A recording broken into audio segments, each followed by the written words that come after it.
morning, everybody. The Board of Finance will come together. I'm going to ask the clerk to call the roll. Yes, Governor Suzanne Martinez, Lieutenant Governor John Sbof. I'm here. State Treasurer Tim Eichenberg, Member Michael Brasher, Member Robert Aragón. Present. Member Delmar Chiletta. Here. Member John Corman. Here. We have a quorum. Thank you so much.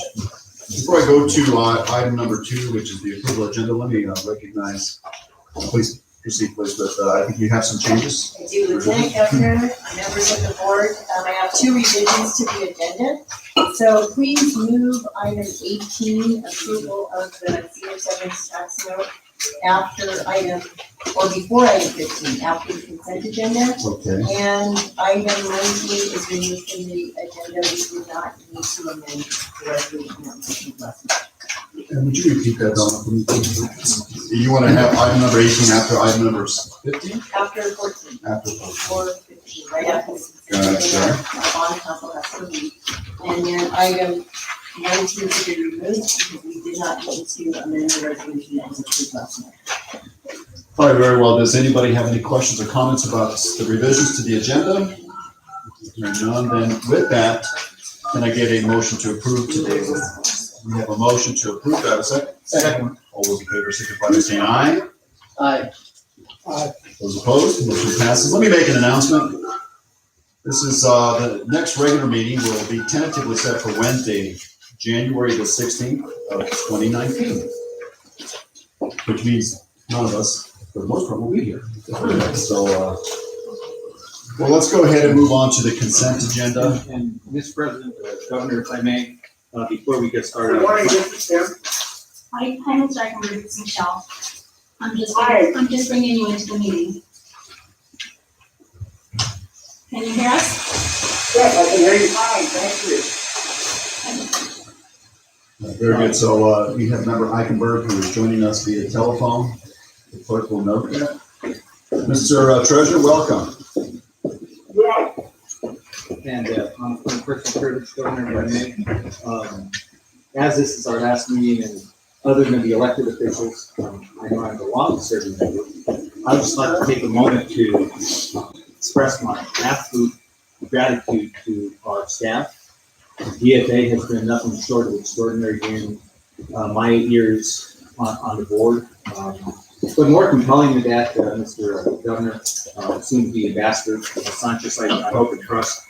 I'd like to take a moment to thank Member Archuleta, Member Brasher, our State Treasurer, our Lieutenant Governor, and our Governor. Not only, and certainly you, John, I'm not excluding you, but before you were on the board, my wife and I had a horrible tragedy occur to our family. And each and every one of you took time out. Stephanie made the trip down to Albuquerque for our daughter's service. And the friendship and compassion that you, Mr. Treasurer, Dell, Mike, Lieutenant Governor, and the Governor showed during that most horrendous time for Peg and I is nothing more than absolutely moving. And we will never forget your friendship and your prayers and your support during that time. But I do think it reflects more positively about the most august board body I've ever served on. And I have served on boards and commissions dating back to 1978 as a 19-year-old kid, and have served every governor with the exception of Governor Carruthers in some form or capacity. And this has been the most august body that I've had the privilege of serving. And each and every one of you, I consider not only my peers, but my friends. The dedication that you have shown to thousands of pages that we have read, the diligence, the due diligence that you have shown has, again, been nothing short of extraordinary. And I would suggest this, that if this body made up the state legislature, this state would be in a completely different place because of your dedication to this state. And I want to say thank you on behalf of my wife, Peggy, for showing the compassion that you did during that time, teaching every one of you. But more importantly, I've been honored and humbled by serving with you. I'll never forget this experience. This is certainly the highlight of my public life. So thank each and every one of you. Thank you, Member Aragón. I will take the opportunity as not only as Lieutenant Governor, but now as chair of this committee, working with Governor Martinez, as we've had the very challenging opportunities over the last 8 years of trying to steer the ship financially. We haven't always agreed on everything. The treasurer and I were just earlier today, we're talking about some of the dissenting votes that were taken on this board. For the most part, we had the same ideas of where we wanted to see the state go.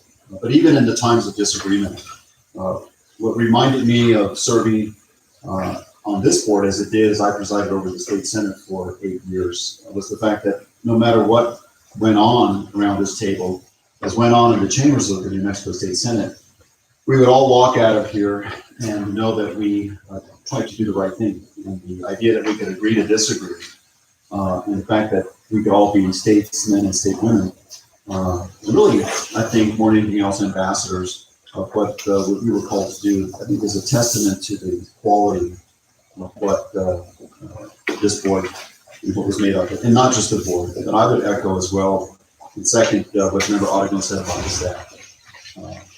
It's been a complete honor and privilege to serve with you and to thank you for your commitment and your dedication to your jobs. You're more than just a job. It's really what you guys, I think in many cases, saw it as a duty to the state of New Mexico. And so for that, I'll be forever grateful. There are mixed feelings. On one end, after not only 8 years of being lieutenant governor and serving on this board, but almost since 1997 serving publicly. In one way or another, the state of New Mexico, I have mixed feelings about December 31st because I, along with my wife, and many of you don't know, David, ever stand up, would you please?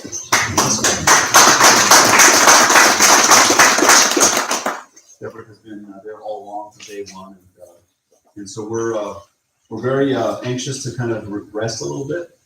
Our youngest daughter gets married on the 20th of January, and so we'll be taking collections on the way out. But I just want to say personally, thank you. And what an honor and privilege it has been to serve as Lieutenant Governor and to serve on this board. Thank all of you. As we go forward, we wish the new administration, whoever sits at this table, tremendous success. And it doesn't make a difference if they're Democrats or Republicans. I personally have reached out to my successor, Lieutenant Governor-elect Morales, who I served with in the state senate for all those years. And we're doing everything we can to make sure that Howard is just as seamless in the transition.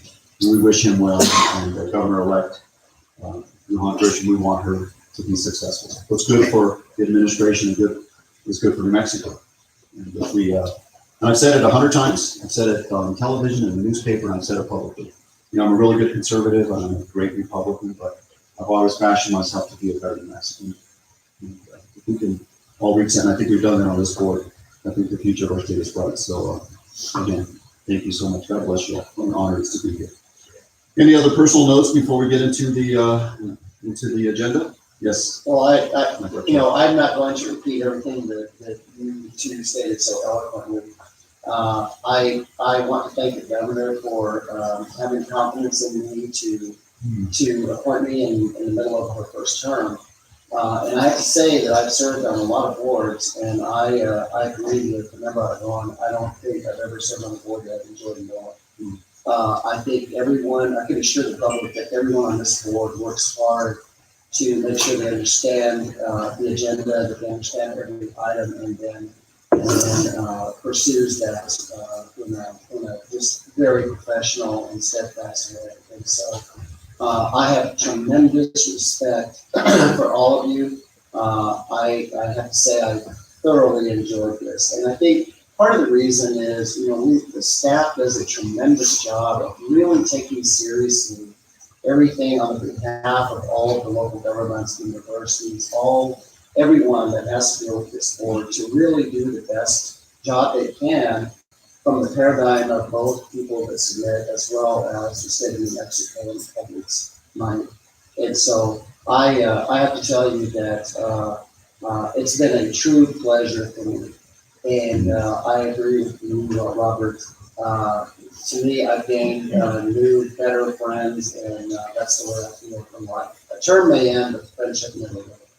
And for that, I thank you. And thank you for all the respect that you've given me We've not always agreed, but we've all worked hard together to make some things, and we live in the best state in the United States. And so I thank you.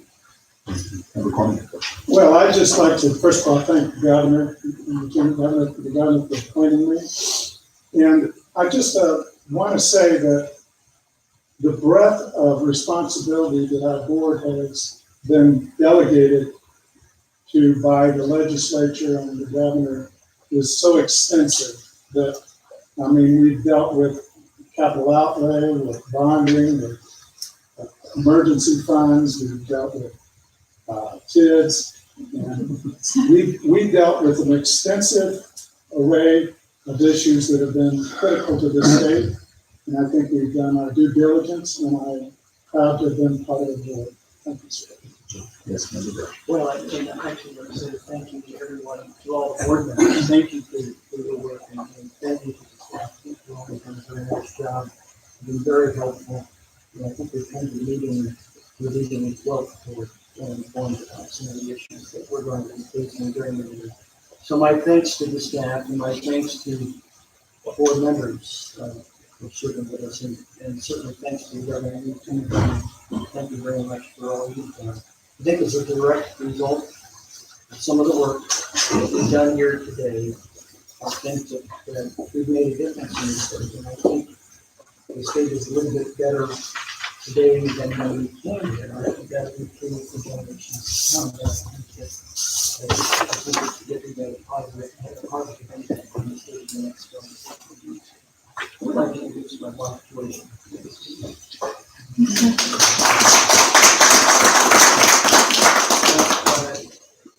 Governor, thank you for your time, and thank you to the staff. And, thank you all very much for your work.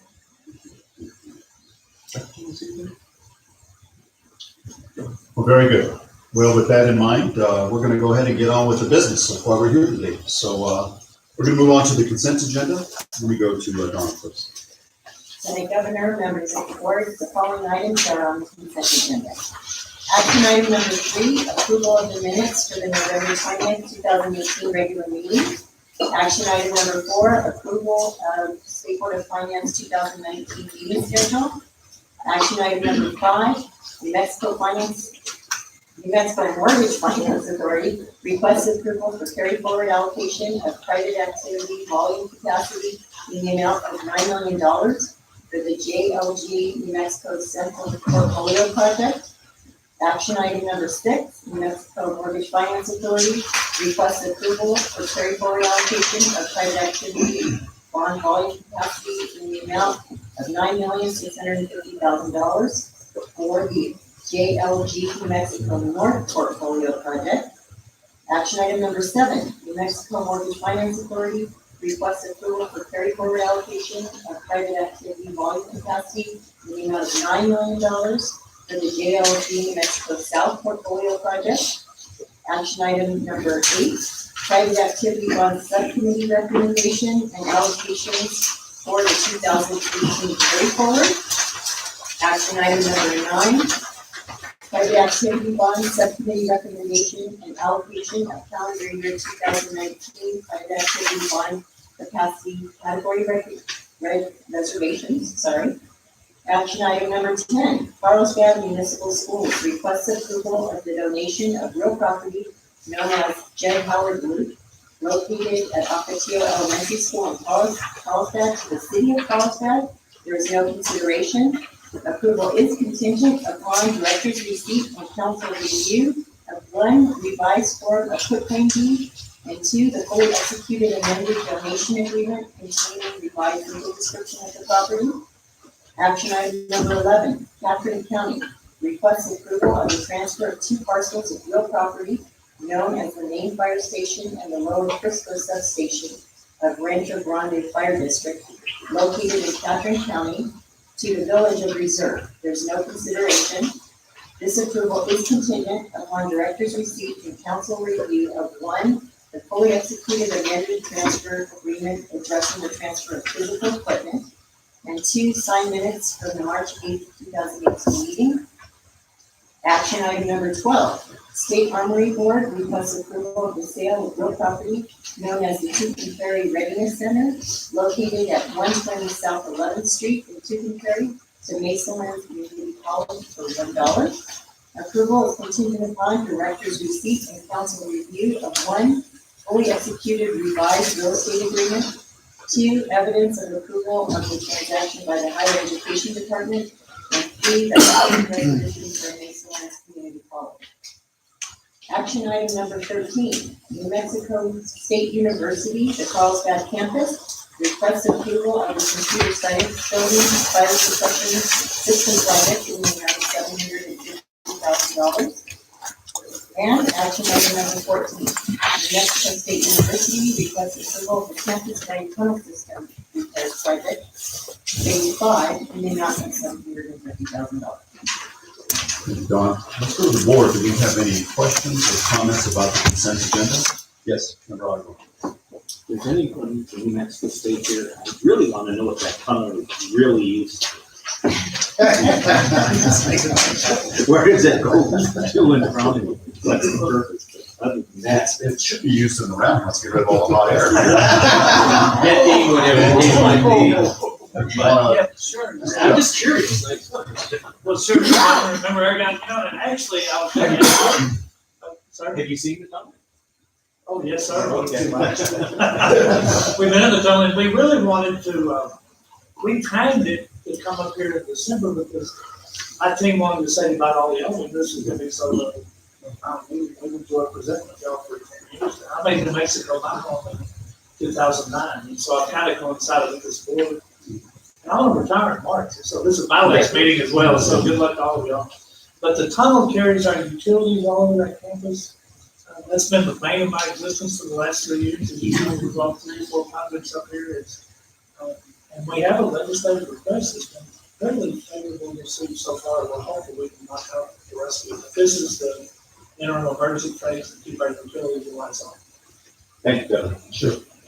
Any other comments or questions concerning the consent agenda? Yes, Member Ogden. Before I do, does the staff have to add anything else? So Donnie did a pretty good job, thorough job about going through all the particulars. So if there are none, I would entertain a motion, Member Rasher. So I move approval. Second. Very well. We have a motion and a second. All those in favor signify by saying aye. Aye. Those opposed? The motion passes. So folks, if you're here for the consent agenda, you're welcome to stay. Otherwise, you're more than welcome. You can leave if you need to. But all those action items have been approved. Thank you. Thank you, everyone. Happy holidays. Merry Christmas, everybody. Okay. Jay, you can ask you to stay.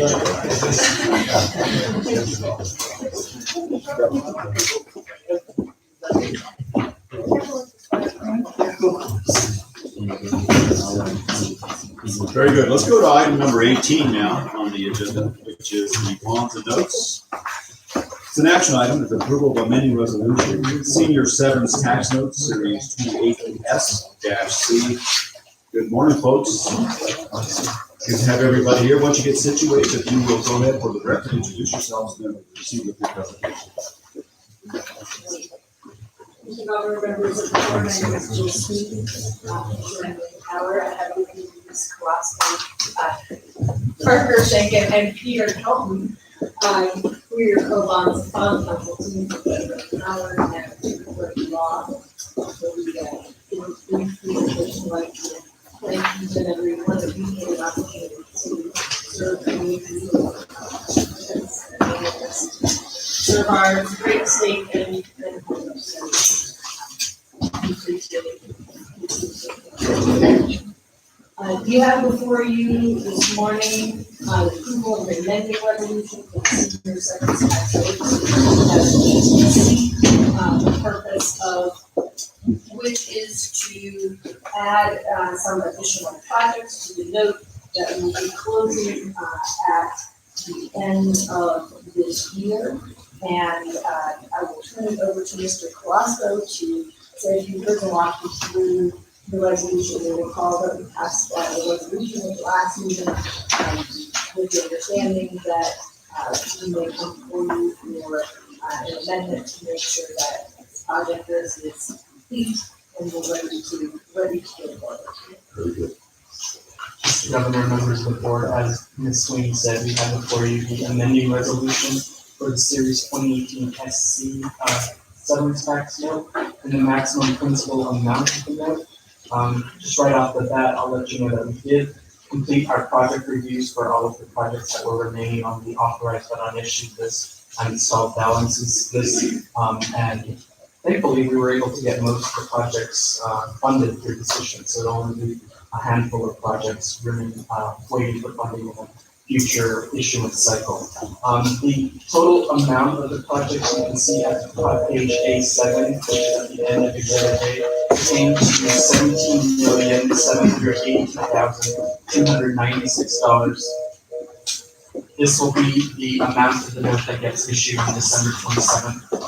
The full listing of all of the projects that are being funded, as I said, is demonstrated as at Exhibit A. The resolution's main function, as Ms. Sweeney said, is just to amend the project list to include this updated. You'll recall the resolution that you adopted in November didn't have a project list yet because we were still performing our project reviews. We completed that review, and this list is the list of those documents, of those projects that have been deemed ready to proceed. The resolution. Brian, sorry, I dropped that ball. It's okay, Brian, put it back on. Simply finds that we've ratified all actions that have previously been taken by the board of the staff towards the issuance of the note, restating the authority to amend the resolution that was stated in the November 20th resolution, making the findings and declarations of the projects herein have satisfied all the conditions that were placed on them by the legislature and have been ready to proceed, and will extend 5% within 3 months of issuance and 85% within 3 years of the date of issuance on those projects. Creates the additional project accounts in the respective funds for the funding of those projects. Provides provisions for the use of proceeds after the projects have been completed. Delegates to the executive officer the authority to set the final amount of the note up to the date of December 26th. And makes the resolution irreparable until the note has been paid off, which this is an overnight note, so it will be paid the day after it's issued. So very quick life on this one. And that is the substance of the resolution before you, and we'll stand for any questions that the board may have. Very well, thank you, Mr. Prosper. Yes, Member Coleman. You mentioned there were a handful of projects that didn't meet the test. Can you give us an idea of how much it was worth, how much they were, and just a little bit about some of the problems with them? Member Coleman, members of the board, that's a little hard. I would say that, as far as the amount, I would say less than 50 million probably would you. Yeah, it's a small amount, and those were not 50 million? 50 million, yeah. And those were deemed not ready for funding for issues such as non-compliance with the executive order, or the project just simply the appropriate agencies weren't ready to proceed with the project at this time, but anticipate being ready in a future issue cycle. How many were there? Yeah, just give me a round number. I would say about 20. 20? Thank you. Very well. Any other comments, questions from the board? And Yes. Governor, Mr. Velasco, and I think I heard you say that these projects were ready to go, so the money will be expended within 3 years, 85% within 3 years, so they're ready to go, so we're just not spending money or issuing a bond, letting it sit behind it. Member of members of the board, that's correct. And in addition, before we close on the bonds, the agencies will give us a written certification attesting to the fact that their expectation is to expend 85% of the funds within 3 years of issuance. And Governor, let me compliment you and the administration for truly implementing that requirement that these bonds just not sit there idly and we pay interest on something we're not doing anything for the buck more. So I'm glad to hear that, and I think it's appropriate. Yes. Thank you. Any other comments, questions from the board? No? Staff? Want to add? Very well. Governor, when you're ready for a motion. Yes, I will entertain a motion. Thank you, Governor. Governor, I need approval of action item number 18 that I believe would now probably be referenced as action item 15. Very well. I have a Second. motion and a second. All those in favor signify by saying aye. Aye. Those opposed? Motion passes. All right, thank you very much. We're going to go ahead now and go back to the agenda. We're going to go down to the emergency fund balances. Lieutenant Governor, members of the board, as of today, the operating reserve fund has a balance of $1,941,495. And the emergency water fund has a balance of $104,000. Questions or comments concerning the emergency fund balances? I would, just an observation. Yes. If I could. Thank you, Governor. And again, just having been here with most of y'all for as many years as we have, I'd just like to point out to the public that even though we have this operating reserve fund, this body has been extremely deliberative in how we spend that. And in fact, last year we actually sent money back because of how cautious we were proceeding. I think it is a reflection of how we scrutinize and how our staff gives us information on how to be cautious about moving forward, save money for those times that we know we might spend money during the fire season and those type of instances. And I think that this board has exercised extreme professionalism and exercising due diligence as we have that fund available to us and use it appropriately. So, Governor, thank you and the staff in particular for informing us as to the needs of the state in those circumstances. Thank you, Member Aragón. I think you're right. Even in whether they were real needs that were out there, we were very cautious in how that was spent. And even, I think more so, the political upward pressure that was brought sometimes in order for us to expend these funds, we were able to resist. So I think, I hope that's a good precedent that's been set, and going forward, I hope that the future Board of Finance will continue to have that same discipline and very strategic view when it comes to these emergency balances. So, well, very good. Any other comments or questions? That was for information. Other than that, we'll move on now to the emergency funding request. Item number 16, La Asociación de Agua de los Brazos Mutual Domestic Water Consumers Association reports status of long-term plan for sustainability per the board's prior request. So folks, go ahead and get situated, have a seat. Once you're ready, if you will introduce yourselves for the record and then proceed with your presentation. President of the Asociación de Agua de los Brazos. With the Environment Department Drinking Water Bureau. Good morning. So over the past year, we've been coming before the board several times. Thank you for coming to see us again. We have some updates. Over the past year, we've asked you all to consider forgiving the loan for those routes for $30,000. At the last meeting in October, you asked us to try again to the host members who Sbof purchases water from. I'm very pleased to say that just last week we were able to get most of us to the table. They agreed to sit down and meet with us, Sbof, with NMD, and they agreed to consider collaboration in a more formal way. And so both systems have agreed that they do have infrastructure repairs that they need to work on, and they agreed to work on this together. So they're going to do or apply for a planning grant to do a regional collaboration study, and also go after capital outlay to do some infrastructure repairs locally. We're very optimistic.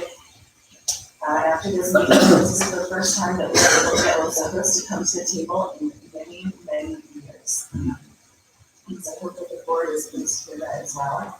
We've also taken the recommendation to ask other funders to consider loan forgiveness. We reached out to USDA. They said unfortunately they're not allowed to offer loan forgiveness. But we do have a follow-up meeting with them scheduled for tomorrow to talk about other options to work with this process. We reached out to the RIC fund and then also the fund that requests for loan forgiveness. And we reached out to the Harbor Trust Board and they said it's under review by now. So we have some options in the works, and we're hoping that at this point in time, you all will consider forgiving the $30,000 loan to this process. Very well. Member Archuleta. What we had talked about, and you're within Is that right? RC. I see, okay, and, all right, what we had talked about was, you have several loans, and so what we had talked about was, and you're in a difficult situation trying to get them to come to the table and all that stuff, and so the position I think of the board generally last time was that, that if we don't see something in the solution of trying to regionalize or to do whatever, even though we forgive a loan, it feels good for a while, but then you may get yourself in the same situation very soon. So for the good of the association and the region, it's better to look for a long-term solution. So I'm glad, number one, I really respect the fact that you went back and that you've done what you've done.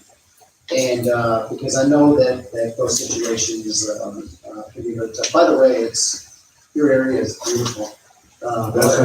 It's a beautiful place. So I went and researched it a little bit. So I guess that what I want to know is this. You know, it feels to me like, given where you're at, that they came to the table, and now with the state agency and the assisting agency involved, you have them at the table, and you're going to go after a planning grant that could be a good start to people really collaborating and getting more connections, to split the cost on that infrastructure and so on and so forth.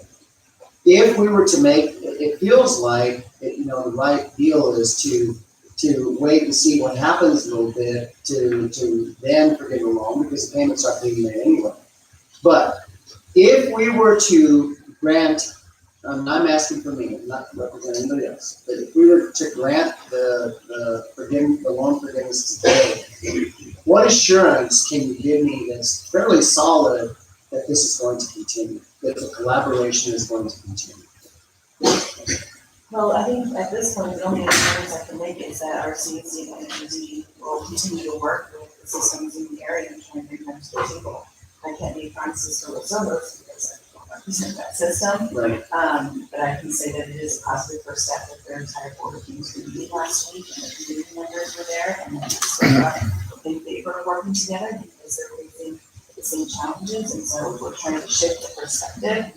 And so that's the assurance that I can make, is that we're committed to regionalizing this area. Did they make a commitment to go after the grant funds together? Yes, they passed a resolution. Excellent. Thank you, Governor. Member Otter. Thank you, Governor.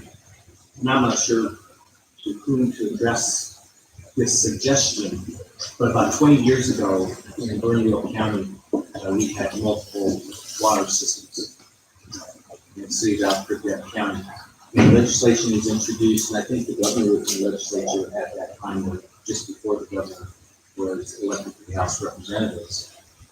Legislation was introduced to create the Albuquerque County Water Authority. And it was legislation that went through the state legislature and essentially created this entity that now serves the entirety of the Albuquerque area. I have struggled with this problem since day one on this board. And I know that the collective minds of this board have tried to address it in the most affirmative way possible. However, 8 years later, I can say absolutely that the issues that you have brought to this table over the years, not just you, but various entities, are systemic, they're institutional, and frankly, I don't see any way to solve it, because echoing what Member Archuleta said, even if we were to convert this to the problem still exists. It has not been fixed. And at best, this is a short-term band-aid. I would suggest that you contact your legislators, because it's not going to happen at the board level. And it's not going to happen at the entity level. It's clear to me that there are political influences at the local level that just simply will not allow proper consolidation. And this is frankly so vital to the integrity of our small towns and residents that choose to make one of the most beautiful parts of the state their home and residence. And I think it's the fabric of New Mexico and our heritage, but it's gonna go away if they don't have water. And I have done, and I know the members of this board, particularly Member Archuleta, have made some wonderful suggestions how to address that. I particularly appreciate his expertise in engineering, but it doesn't address the exodus that is occurring at your communities. And with that exodus, Governor, and Mr. Hill and members, this is going to be a problem that returns year after year. So allow me to suggest that you pick up that piece of legislation. I actually looked it up. It was a pretty significant piece of legislation that was introduced by Senator Ottawa, and we shepherded through the legislature, even though there were people kicking and moaning and groaning and said it would never work. Well, it's worked. Now we have a comprehensive water policy in Bernalillo County. And I'm not one for creating bureaucracy. I'm a diehard conservative. He's a conservative. I'm a diehard conservative. But this is one of those situations that begs for legislative action. And you do have a template in what happened in Bernalillo County. And I would suggest to you that it worked. We are conserving water at record levels. We have reserves that we didn't have before. And it's because of the management that's gone on. So as much as I'm grateful for what you have done at our request, I think it behooves you and every member of any water association in Mexico to get with their legislators and do a consolidation legislatively. Because by hoping for the board to say, yes, you can join us, or we'll assume some of your debt, it's not going to work. It hasn't in 8 years. So introduce legislation. Have your senators, have your representatives introduce legislation, because that's the only way this is going to get fixed. I'm pleading with you, because you just can't keep coming back to the same problem over and over again. It's just not right to your residents and the people. So thank you. Yes. If I may respond to that, thank you for bringing that up, because our CAC is pushing for regionalizing legislation this year, and on November 30th, we went before the Water and Natural Resources Committee with the draft of the legislation, and we're making some edits based on the recommendations we heard in the committee hearing. And so you can expect to see more of that very soon. This legislation is, we're hoping to push it forward, full scale this year. Well, Member Brasher has served on the board now for 13 years during that transition period. And I know there's some bumps along the way, but it is now working. And again, we have a regional plan that seems to be serving the citizens well. And rates have stayed pretty steady through that period of time. Thank you. Member Brasher. Essentially going against the rate. I looked at the regional act. I think will be good if it passed. Has Los Alamos agreed to support that piece as well, the legislation that is proposed? Yeah, we're not asking communities to support it until we have the edits made. But we know that Los Ojos and Los Brazos were participating in the meeting that we held with multiple communities. What's the region? About 12 different communities that we had attended the meeting on November 13th, and then we do another stakeholders to talk about regionalizing and other problems. And so we are hearing from the communities that these problems are systemic and communities are starting to ask for more assistance. And so that support we're going to translate into the regional facility. Well, Governor, I agree with what you were saying earlier. So I think short term, we need to working with Los Alamos, I think is going to be critical. Long term, I think this regionalization plan will be good, not only for rates, but for reliability of the system and for water conservation issues that are critical for the state. Thank you, Member Brasher. Do we have any other questions or comments concerning this particular item, or just for information? Any others? No? Well, very good then. What we're going to do now is move on to item number 17, which is the action item. And I'll read it into the record, which is Asociación de Agua de los Brazos Mutual Domestic Water Consumer Association requests to convert their emergency loan of $30,000 into a grant Any comments that President you want to make? Covered it all? Okay, let's go to the board. Yes, Member Arnold. Thank you, Governor. Since I'm very glad in the spirit of Christmas, I need to move that we convert $30,000 loan to a grant. Very well. There's a motion, a second, yes. Discussion.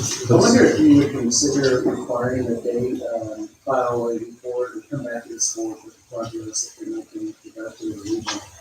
I think that it's just to keep us informed as a requirement.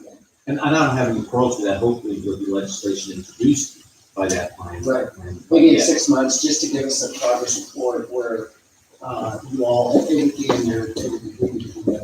And I would consider that a friendly amendment and include that in my motion. All right, very well. Any other comments, questions from the board? Does staff have anything they want to add before we go for a vote? To make other members, that we have a draft resolution, that we should or after the board meeting.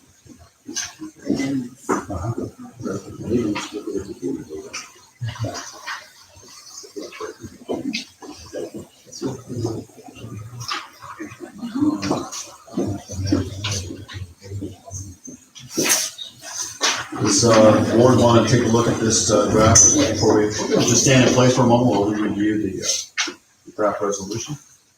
And Dawn, I understand that you will then add the contingencies that Member Archuleta put in as well? Yes. Yes, Allison. To be clear, you're forgiving the loan. And you're required, not that the forgiveness is contingent on the report. Member Archuleta, That's correct. Okay. Just to keep us updated as to their progress with regard to the regionalizing effort. What I like is that it's not forgotten, But not contingent upon. not completely. Very well. No, the loan is.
Everybody got the opportunity to review? Yes, Member Archuleta. Governor, not to be a stickler, but I wonder if it wouldn't be a good idea on the fourth paragraph at the bottom of the second page, where basically that whereas is the process is presented long-term planning options, including involving local or elected officials in planning discussions, capacity assessments by the New Mexico Environment Department, lease water rights, gain accepted system approval from MED, pursuing regionalization legislation, collaborating with Sbof. I wonder if you couldn't just add a little bit more specific term with regard to what you reported, that there was a joint meeting for the first time in X number of years, and that they have jointly passed a resolution to make application for regionalization funding. Is that right?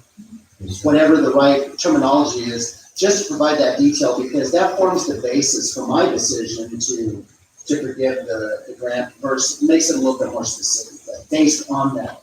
That also helps to form the data and the basis for the 6-month report out when you come back. So that you can say, here's what happened based on that. Just a suggestion. And I think that staff could probably write that up based on what's been submitted in dialogue here. I would agree.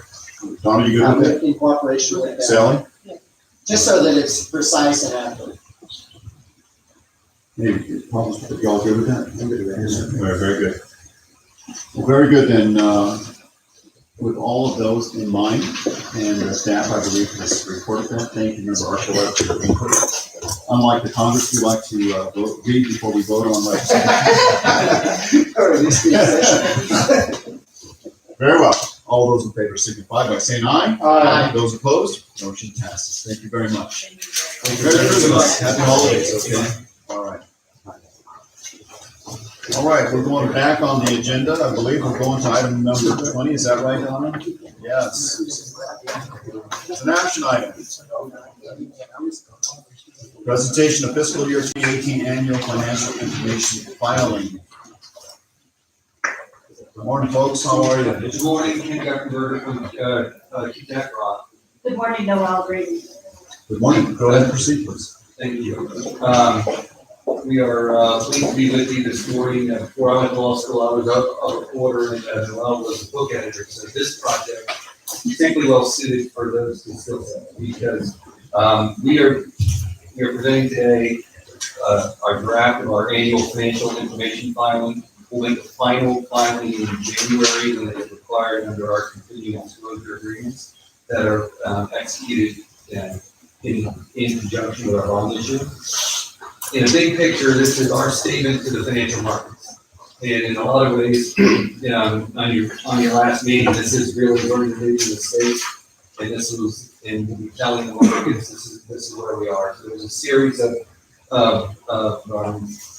tables that were in our official statements that we are obligated to update on an annual basis. And so that's the backbone of this annual filing. So you'll see, and I think it's on page 335 in your agenda. But the way I like to think of it is we basically have four parts: tables 1 to 9, and in the beginning of these little description of our debt. Then tables 10 to 14 are our revenue sources, in particular our severance tax sources, oil, gas, those types of things. Tables 15 to 19 are really the state's obligations, things like pensions and the like. And then the last 10 tables, or tables 20 to 30, so the last 11 tables, are the state data and demographics. And so we work with many folks. Don is the quarterback of this project, and so we work very closely with Clinton Turner to help update the markets and tell our story. So that is with there. If you were looking table 8, which is on page 8, if you about page about 345 in the book. Gives a history of where, like, for example, our severance tax bonding fund, and really you look at those ending balances, and you're leaving that balance at the end of fiscal year 2018 at 214, which is up. So it's, again, I think most of the tables within the big story, it's data driven, but we also try to every year improve it. We'll really spend the next couple of weeks doing some editing and making sure we have some data that we'll see there's people in brackets that will come in after December 31. And because of the timing of our schedule, we've always met in December and had you approve our annual filing. So, and so that is what we're here for. Any questions or comments, we'd love to take them. We encourage anyone, I know it's like the last day of school, last people do their homework, but clearly if any comments or thoughts, please direct them to myself, or through Don. We would be glad to take them. It's been a pleasure to work with all of you, and so that's work. Very good. All right. Well, thank you. Let's go to the board. Yes. Comment. And this is just a kind of a general question. How does this represent the volatility of our income streams from oil and gas? I mean, that's critical for there's severance tax bonds, but it's also a spinoff of the general obligation bonds. So can you, how do the markets think about this? It's, so, yeah, that is, I think probably our number one economic challenge, is that volatility. So we have a series of tables, and also narrative where we're actually going through our collections, and we go back. We go back historically, we'll go a 5-year look back at it on most of our tables. So that's giving people the context, and then we'll also have projections going forward, projections we're working with them, on what we think. So that's really what a lot of our tables and what we're doing our offering documents, we're looking back, we're also projecting forward. And the way I think of this annual filing is we're just kind of moving that through space. We're still giving if you look back, we're also giving them projections. So that, taking that in its totality, that is really what the market, that's what the rating agencies have wanted to see from us. And really, this is a reflection of what the rating agencies want us to present to the market. And so these tables are kind of that annual homework that we turn in, and that's how really the governmental debt market has evolved in the last 20+ years since the real development. So we're using, as I think someplace I saw on here, $50 a barrel in the out years, and for foreseeable future. I mean, and that was predicated on our economists. Yeah, that's right. So we're Now that'll also, when that number gets out into the market, that will be basically reviewed by the market, right? In terms of whether that's that's too conservative, too aggressive. and also the volumes, that'll be looked at as well, right? How do you ever get any feedback in terms, is the feedback basically not a verbal feedback, but how people make offers? Well, in the secondary market, that would be true. I think David's on the agenda. I don't want to steal his thunder, but I think he's really feeling that feedback more directly. We're the scrivener, a little. I think David's more the storyteller, or put it in context. If I could interject, David Wallace, with it's a strategy suite. I don't remember permanent. What we'll talk about next is a debt affordability study. In some respects, that's the management layer. It goes with the data. The data is provided pursuant to SEC and MSRB requirements to be updated so that whatever you put in the official statement is updated regularly. And that's a legal requirement. The debt affordability study reflects on the implications of things such as what the projected price and production levels are. To respond to your specific question, the structure of the state debt is particularly interesting because that $50 a barrel number is used for the purpose of husbanding your debt resources. Under board policy, you only issue the amount of debt that you could issue every year for 10 years based upon those 10-year dollar price and production targets. If it goes down to $30 next year, your out-year debt issuance becomes that much lower. But the actual amount of debt that you have outstanding can be supported by pricing, a tenth of what you projected. It's really about the way you project your future debt. And what you do through the sponge bonds that you just issued is the real volatility is felt in the issuance of sponge bonds. So the state has an enormously high percentage, essentially equity investment in its infrastructure as opposed to debt investment. Thank you. Member Audubon? Thank you, Governor. I'm not sure who to address this concern, but I believe it's on page 16 regarding our retirement funds. There's a paragraph that particularly caught my attention in April 2017, following a 6-year experience study ending June 30th, 2016 of the ERB. voted to decrease the inflation assumptions from 3% to 2.5. The change resulted in a decrease in the assumed rate of return on the pension fund investment from 7.75 to 7.25. Although, and this is what was most disconcerting, and Mr. Paul and I will discuss this in depth, although the real rate of return remained at 4.75. That's a significant difference based on the assumptions that the board is operating under, which I believe is bordering on a fraud on the public and the legislation, versus the return 4.75. We have two public funds that are operating under this false pretense of a rate of return, but based on this report, we have a real rate of return of 4.75.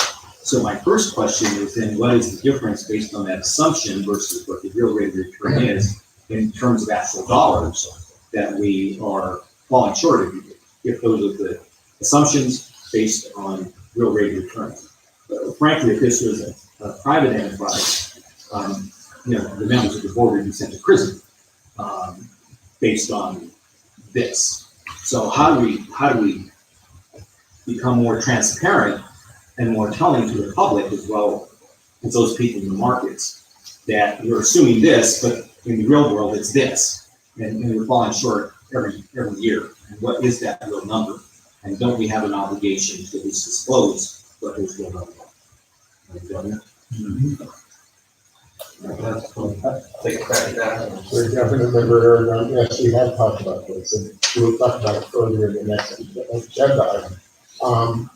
That is part and parcel of the pension situation faced by the preponderance of public pension funds, which is the whole premise of defined benefit programs became one of assuming an actuarial rate.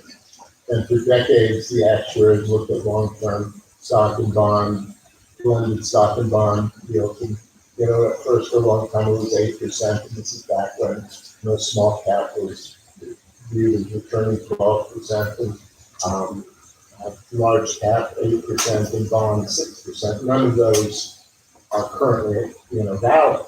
And so the adjustment process downward has been a slow one because it increases the annual funding cost to government.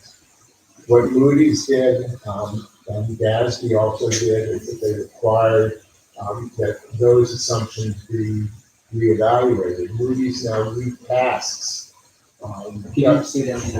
Moody's Investor Service, in their review of state credits, recasts the projected or the present value unfunded liabilities of governments at something closer to a bond rate, somewhere around 3.5%, 4% from year to year. In the case of New Mexico, the PRB, it has an enormous impact. It basically doubles the unfunded liability. The larger problem for the state, and that's a large problem in and of itself, but as the DFA Secretary can discuss also, or can attest, the state and ERD and the rating agencies have gone back and forth for a number of years about whose liability is that. And as we have discussed it within DFA, our conclusion has been if all of the operating dollars for local school districts come from the state, it's hard not to cast that as a state liability. ERB's preferred focus has been that that is a local school district liability, but local school districts don't have independent financial resources to fund it. If you look at it as a state liability, that's in the debt affordability study that we'll discuss, it essentially doubles the state liability exposure. And pensions are already the majority of the state's long-term liabilities, and it effectively doubles that if you recast the ERB. That is, along with a few other things, but it's hard not to look at that as being the dominant challenge that the state has to grapple with. out of its general fund going forward. Without the disclosure as to the real difference between the projected rate of 7.25 and the real rate of return. And I'm not talking about the members, I'm not talking about folks in this room. I'm talking about the folks who, I believe, Hera just last week passed a resolution asking the state to cough up an additional $200 million just to short things up short term. $200 million. And again, people in the private sector don't have this kind of benefit. And for us not to disclose in our disclosure statement, if not for the markets, but for the consumer of good government, which constitutes 2 million people in the state, frankly, I think there should be a disclosure, if not to the markets in our disclosure statement, but a statement to the general public about what happens every year as we move forward and don't meet those thresholds.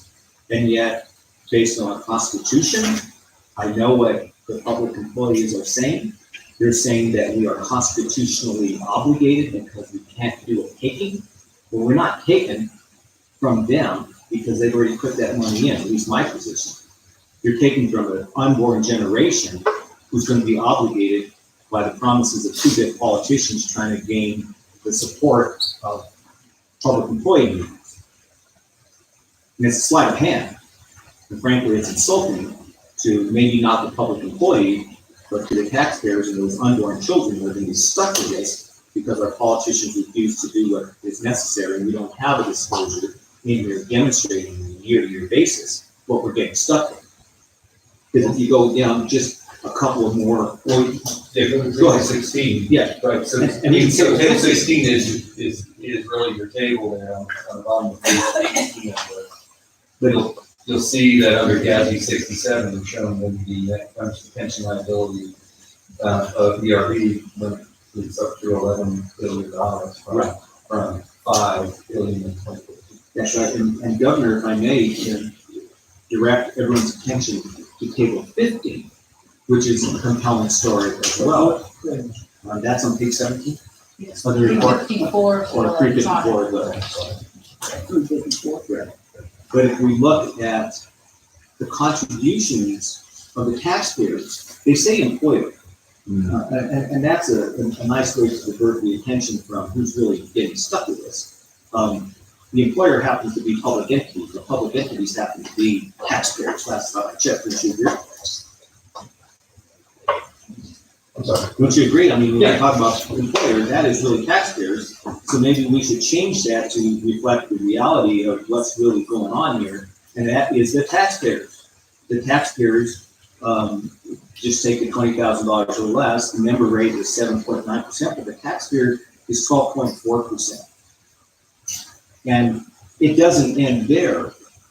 Governor, if I may? Yes. And I'm not sure if you're willing to address this, but should the promises of our elected officials fall short, correct me if I'm wrong, but the member's saying, well, you made a deal with me and the promise you made in terms of my return, whether they're there or not, you're obligated to pay. Isn't that correct?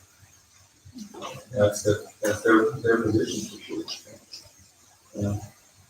I'm, when it comes to pension, when it comes to pension disputes or pension funding, it's you're not alone, but it's clearly a major challenge for your state. Well, and I appreciate the diplomacy involved in that statement, but the reality is that there's more to this, Governor, than just that. And again, I understand that our elected officials have been cowardly, and I use that word intentionally, because everybody in the legislature knows, or at least has, in my opinion, a fiduciary duty to know what is happening, and what is happening not to the members, but rather to the taxpayers to that rate.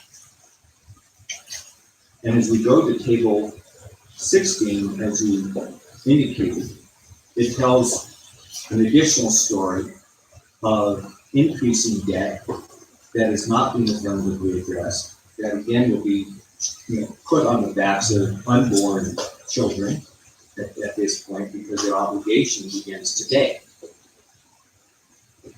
And there's nothing to get them off the hook for a commitment made by elected officials. No concern for what they are obligating future unborn generations to do.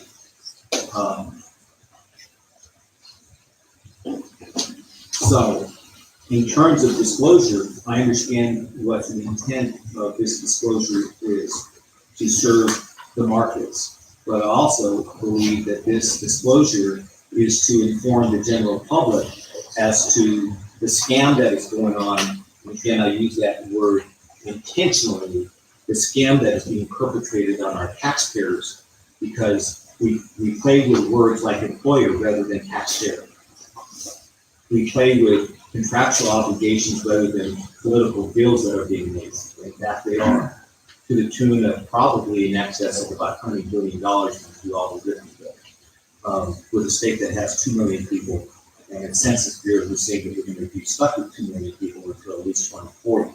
So my next question then, that begs to be asked, if we are going to be at that 2 million level of population, with the current projections based on $50 per barrel income,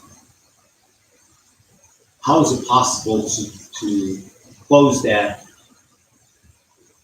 unfunded liability that is in excess many times over than what the state is generating as general revenue? Anyone take a stab at that? And again, because I think it's important that the general public knows this. And today I will note as my last meeting that I made these inquiries so that the general public can at least go back and look at what is being done to them if you are not a state employee. Anyone take a stab at that? Governor Member Aragon, I think that if I were to say, how does one deal with that, and I don't need to be flippant and say this, but one deals with it one step at a time.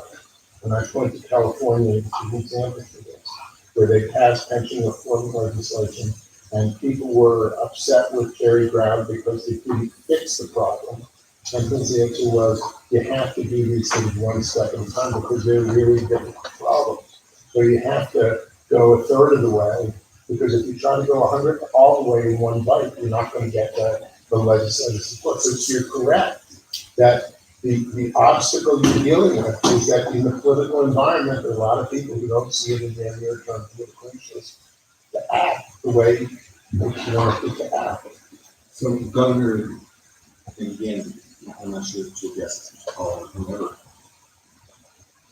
I would agree with you that it is going to be a multi-tiered process to achieve what I think would be the ultimate resolution. So my question to you, sir, Governor, is then what would be the ultimate solution?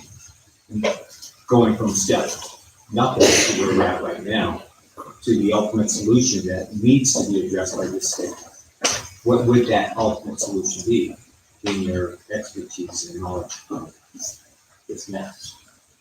That's a pretty complicated question. I think it's a combination between, as you suggested, the creation of retirement tiers. There are jurisdictions that have effectively changed their programs from defined benefit to defined contributions. And could you explain just for the Okay, record defined what the benefit differences are? says. I understand it, again, I have popped out and we've taken real well over the last 8 years, but again, what the difference A is. defined benefit program is one where there is a retirement schedule that an employee has in their employment contract that says if you have worked for X number of years and you will retire with a pension benefit that will be a defined percentage of the average of your last 3 years salary, or there is a calculation one can make. But so if you work for 30 years and you have an average salary in your last 3 years of $50,000, you might retire at 70% of salary, and you will receive that 70% of salary with the cost of living adjustment for the rest of your life. There are also communities in which that's imperative. So there are a number As in New Mexico. we have different options with our para and ERD retirement that obligate not the state and taxpayers, not only to the employee, but to them. So there are a number of variables in there. There's the COLA, which generally speaking is fully discretionary, but that's not a vested property right. There's the retirement, what's deemed to be your basis for that percentage of salary. Is it your last year, your last 3 years? There are people who would like to make it the ways you can increase that is you make it average of your lifetime salary. And right now, Governor, Mr. Chairman, is it the last 5-year high average? In general, as I've seen, it's the last 3 years. Okay. And then what you have, for example, in California school districts, they would actually have a person whose job was to help people do what was called pension budgeting. This is going to get a little bit in the weeds, but who would sit with employees perhaps 7 years before they retired, give them the option to defer cost of living adjustments until their final 3 years, so that they would accumulate so that they have a higher retirement package. And if I may stop you there, Mr. Chairman, so when we have that 3-year high, it is an artificial number that is not reflected on the true wage and contribution, because I'm assuming if you start in year 1, you would be at a lower rate of pay than when you finish at year 25 or year 30. And therefore your contribution at year 1 would be significantly less based on the tables that we even have here that you can find on table 15, less of a contribution that first year than you would in the last 3-year high. So you have an artificial amount. Is that correct, sir? Well, it begs the question of the term artificial, but you have a spike amount. A skewed amount. And so pension spiking is one of the things that California got rid of in its first step pension legislation. So then it raises another issue. How do people vest? When do they become entitled to receive a pension? I'm working with a state that has 10-year vesting, and 10-year vesting is pretty common. But for schools. And in New Mexico, Governor, it's lower than that, is it not? Maybe it's some of the signals And I just want that, again, to be put on this record so that our taxpayers know that it's 5 and not 10. But go ahead. So if you're a major urban school district, your average new incoming teacher won't stay more than 5 or 7 years, where half of them will be gone. They will have made contributions to the pension system. They will have got nothing for it. It's an impediment to hiring teachers, because for kids coming out of, college or graduate school, if they could invest earlier, that would be beneficial for them.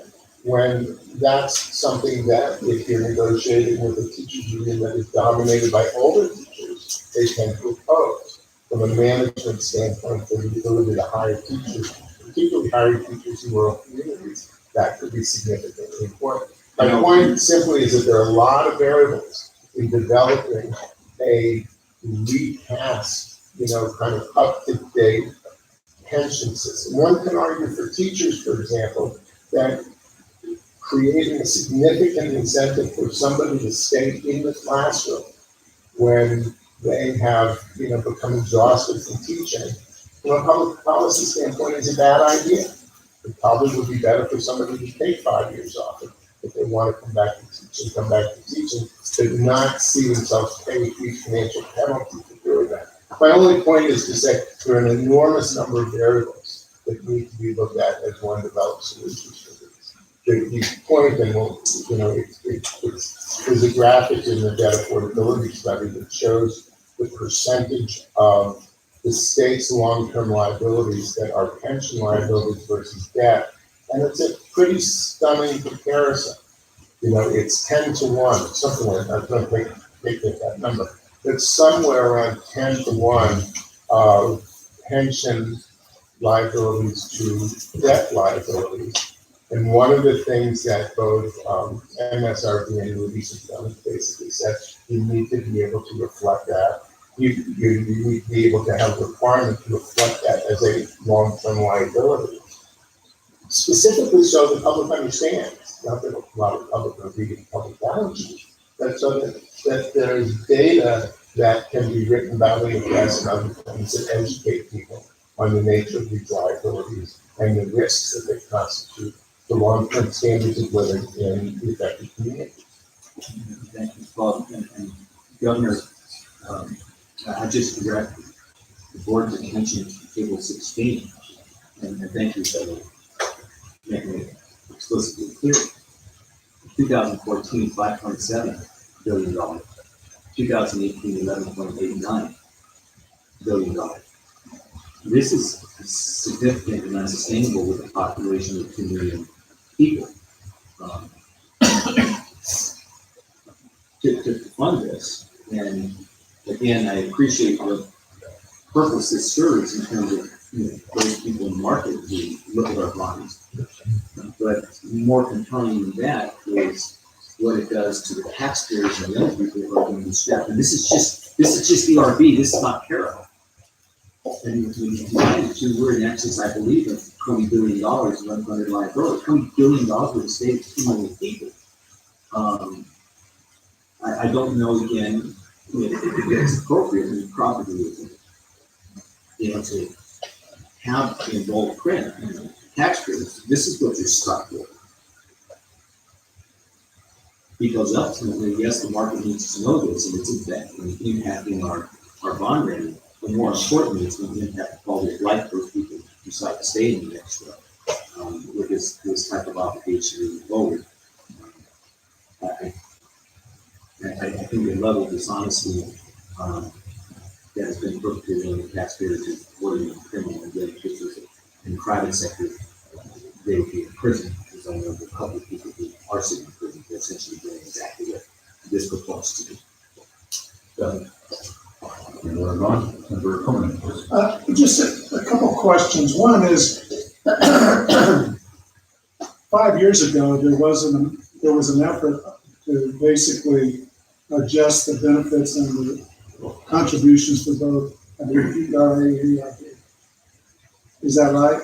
In other words, there was statutory changes to the program, reducing the COLA and so forth. So there has been an effort on the part of the legislature and the governor to basically accommodate the problems, or to address the problems of the retirement program. And I think at the time those statutes were passed, it was with the concept that we would give it 5 years and we would come back and look at it after 5 years. Now, and I suspect that there will be an effort with the upcoming legislature to deal with these issues. As you said, it's an incremental process, and it will take an incremental process to solve the problem. Now, the other thing I was curious about is, and I think this is probably in the debt affordability study, Moody's recalculates the state's unfunded pension liabilities from an actuarial rate of 7.75% to a high grade bond rate of between 3.61 and 4.4%. So explain to me, the actuarials are using, or were using, the 7% to calculate the year liabilities. The Moody's and the rating agencies have gone to using the bond rate. And now most of the investments in these retirement funds are in stocks, not bonds. So explain to me, is it really just a more conservative way to do the analysis? Is it the most conservative one that it could use? Governor Member Clement, if I could just step back for a second. You go back to the mid-60s, which used to be not that long ago when I started working. The way pensions were funded, public pensions were funded, is every year based on the employer and employee contribution, a benefit was earned. and the amount of the contribution was, you took that future projected benefit stream, you discounted it at the then treasury bond rate, put those treasuries in a bank account, and you had a funded defined benefit plan. It's not perfectly funded because the employee could retire earlier and maybe this, that, and the other. The amount of the benefit, the retirement benefit, was in the 30s, 30% salary, 40% salary. The change came in the late 60s, early 70s, and there's a great book on this called While America Slept, which is appropriate for member Erica's perspective on this. And I'm not saying his perspective because it's different from what it should be. And it's called While America Slept. In the New York City transit strike in the early 1970s, there was a decision made that, if we used a blended stock and bond investment instead of bond rate, we could earn more money and pay a higher pension without having to put more money in the fund. So it had this great benefit. You could solve the strike by giving people a higher benefit without any pay increase. And the actuaries looked at long-term stock and bond returns and pegged the rate, and you present value those costs at a higher rate, you have a lower funding requirement. Yeah. And it all worked beautifully for about 30 years. And if you go back to 2000, early 2000s, the public pension systems were overfunded.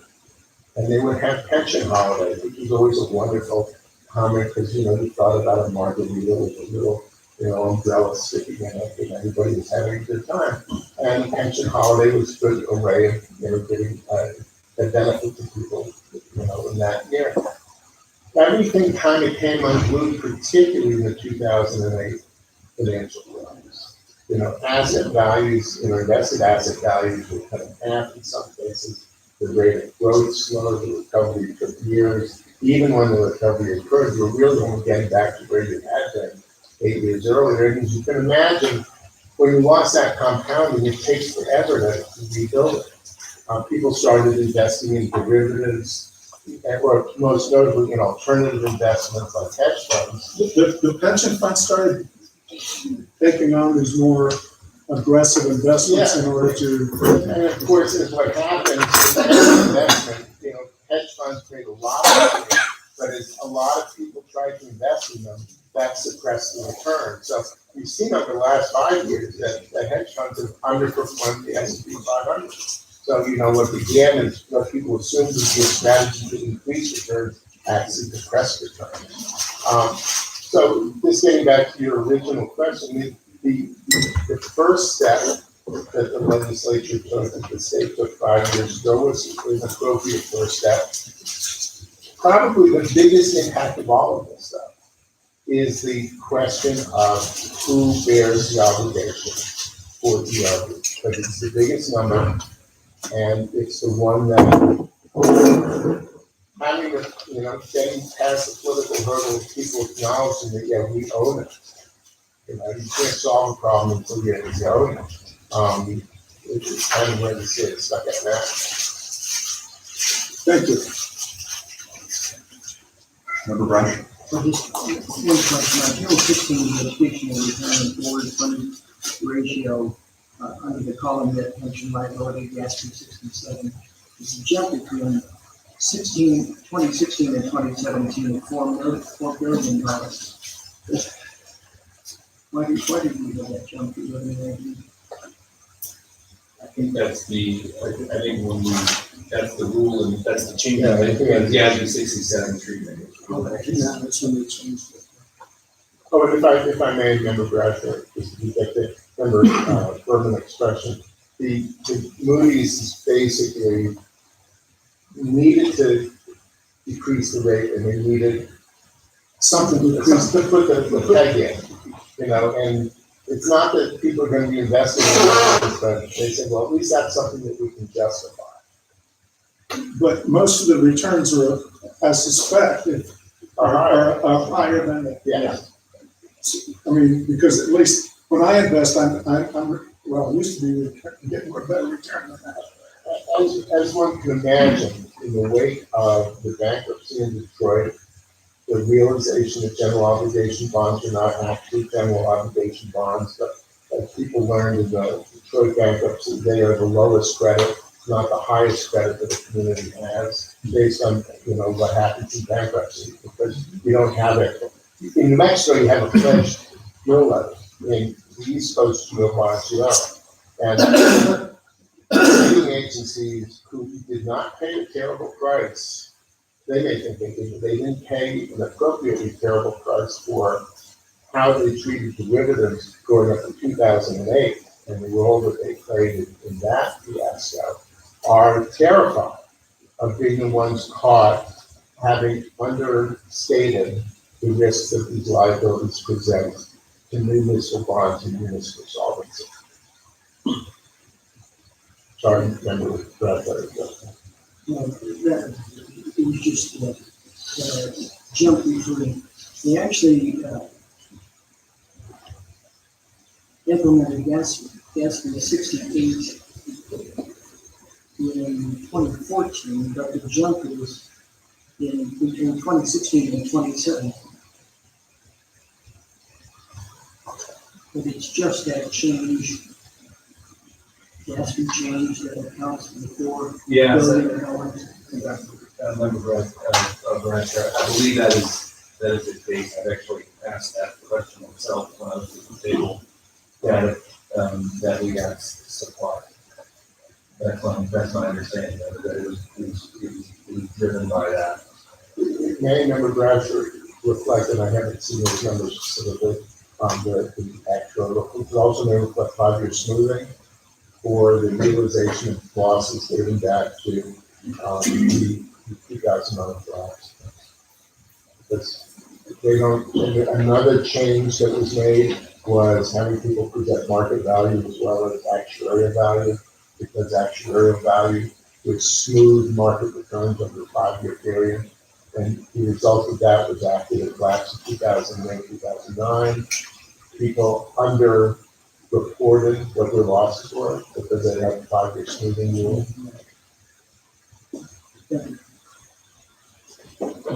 Yes, Member Arnold? And again, I was previously talking about ERB, and I'm not sure if any other members have questions about ERB, but I'd like to ask a couple of questions about PARA. Please, see. Thank you.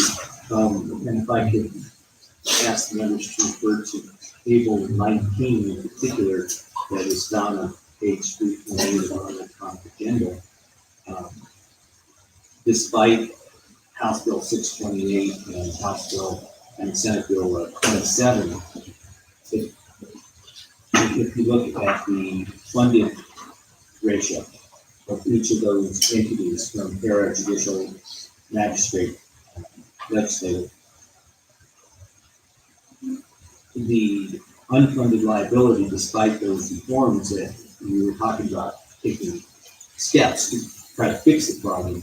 If you look in 2014, which is the year following the 2013 legislation, we were at, for para, 75.8% funded, and today in 2000. And I've read this with particular interest because I see what the problems are identified in our disclosure.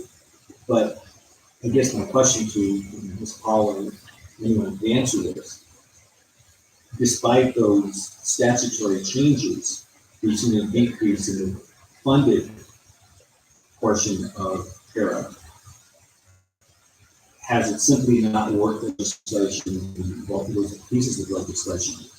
It appears to me, based on the percentage of funded, the percentage of key funds, it has simply failed. Is there a different conclusion? And so, tell me how I can't read that way that failed. Because I'm seeing that since 2013, the unfunded liability has increased, not decreased, so it's in the intent of the legislation. Kevin and Member Gardner, I don't know the answer to that. You really have to have an actuary at the table here for somebody infinitely familiar with the detail.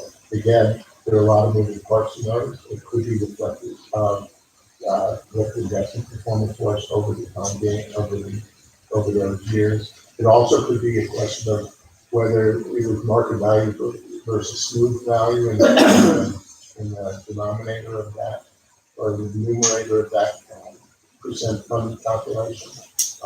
There've been a lot of changes in pension reporting, so I can't tell you that it's because they're worse off now in a way that, I'm in finance, not accounting, and those are two different worlds that look at numbers totally differently.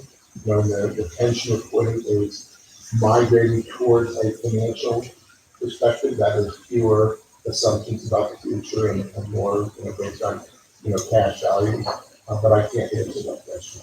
And Governor, and again, to ever, and I wish Treasurer Eichenberg was here, because he could provide some insight. But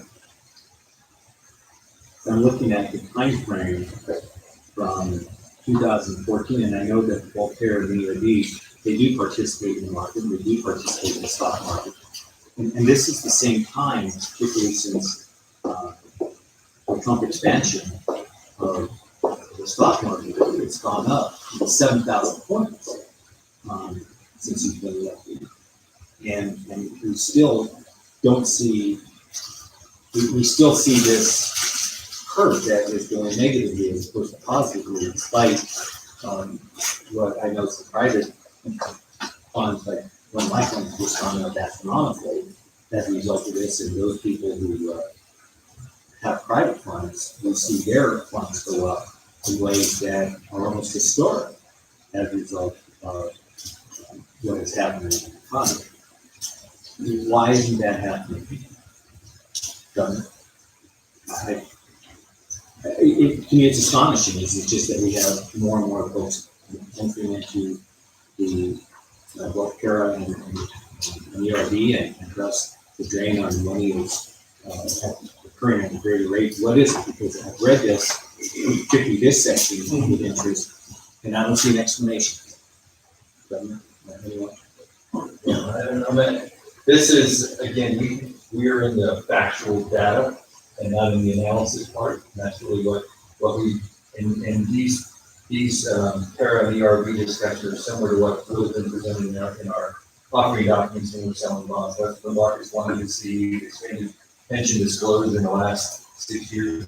They've hopefully doubled, tripled it, what it used to be, what I'm saying. Because it's kind of an increase in area of interest to all investors. And so I don't know what's I've got echo Dave's sentiments that it's really an actuarial question. I think we are in a demographic. I mean, everyone knows we're in a demographic shift in our country as the baby generation enters its retirement years. And clearly, a lot of the reforms were meant at the front end, and new hires, you mentioned it, seems like I agree with you, see those reforms really take effect. Would be mine, but beyond that, I don't know. Just, I could add one comment, Governor, it's easy to kind of look at a stock market that went from 6,000 in March of 2009 and multiply 4 times to where we are today, and wonder how things with large investment portfolios have done poorly. But that also ignores the fact that 6 months before the 2009 low, it was at twice that number. It's also the impact, both positive and negative, on the investor side of zero interest rate policies. Because it's important to remember that those funds also have significant investments in short-term fixed incomes. And there has been a massive shift in wealth in this country from retirees and pension systems to equity investors, because people who, whether it's pension systems that hold a lot amount of short-term cash that they pay, they know what their payment schedules are going to be. The retirees who used to roll over their CDs at 5%, a decade of near zero interest rates had an enormous financial impact. So that also, comes into this problem. As I said before, there are a lot of moving parts that one has to look at it, figuring out how to get from where we are now to some kind of resolution. And every state has different laws. These are not generally governed by federal law, they're governed by state law. although there is a federal statute regarding pensions as it relates to when pension becomes insolvent, that allows the body, in this case, the Ministry of NRB, to actually reduce the obligations if in fact it becomes insolvent. The federal statute is yet to have the statute, but the federal statute doesn't allow that to occur. So the next question, Governor, is at what point of unfunded liability does the board have a fiduciary obligation to declare that it is insolvent? Because essentially when you're asking $200 million from the taxpayers to bind you over, so to speak, when you have the funds necessary to meet their obligations, does that constitute insolvency? And this maybe it's time that they do their due diligence and exercise their fiduciary obligation, not only to its members, but particularly the taxpayers, who say we need to just reshape this thing and convert this into a fund contribution and start and end our obligations again in each year. Any other comments? I know that in the interest of time, we'd like to go ahead and move forward, but I want to make sure we give the board all the opportunities to ask questions. All right, Grant, you go ahead. That was my presentation, so, and I It's my appreciate. Yeah, no, honestly, it is ultimately your document. It's ultimately the board's document. This is the exact kind of, board involvement that I think, was intended when the MSRB and the SEC passed rules that, hey, municipal debt restraint, stable governments, we want you to take this seriously. So I appreciate everyone's interest in those. That's exactly what a disclosure council I want to see.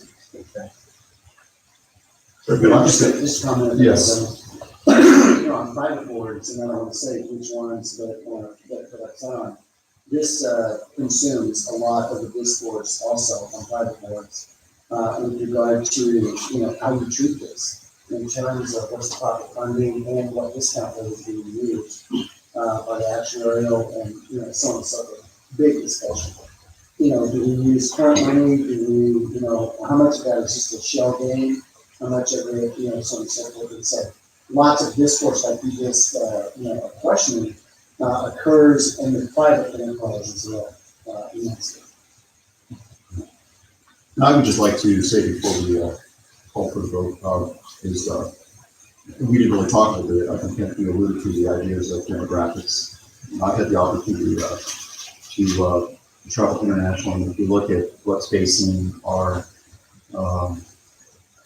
counterparts across the world, Europe, the demographic bomb that's about to hit China. People don't understand all that. And I think if you look at table 21 and look at the demographics and the characteristics of it, where New Mexico's population has grown it's more than staying down. And so you've got all these things that need to be taken into consideration. I serve in a unique position because as a member of the board, but also as an elected official, we talk about the political ramifications, and it will take political courage. And I would just say that, for future boards here and future legislatures, and future governors, for every crisis that provides itself an opportunity, and we are going to have to face this at some point. Otherwise, we will fail the state, and we will fail the taxpayers of the state until we harness this. So. All right, well, very good. Thank you. If there are no other comments or questions, I'll entertain a motion, please. Do I have a motion to accept presentation of fiscal year 2018 annual financial information plan? Second.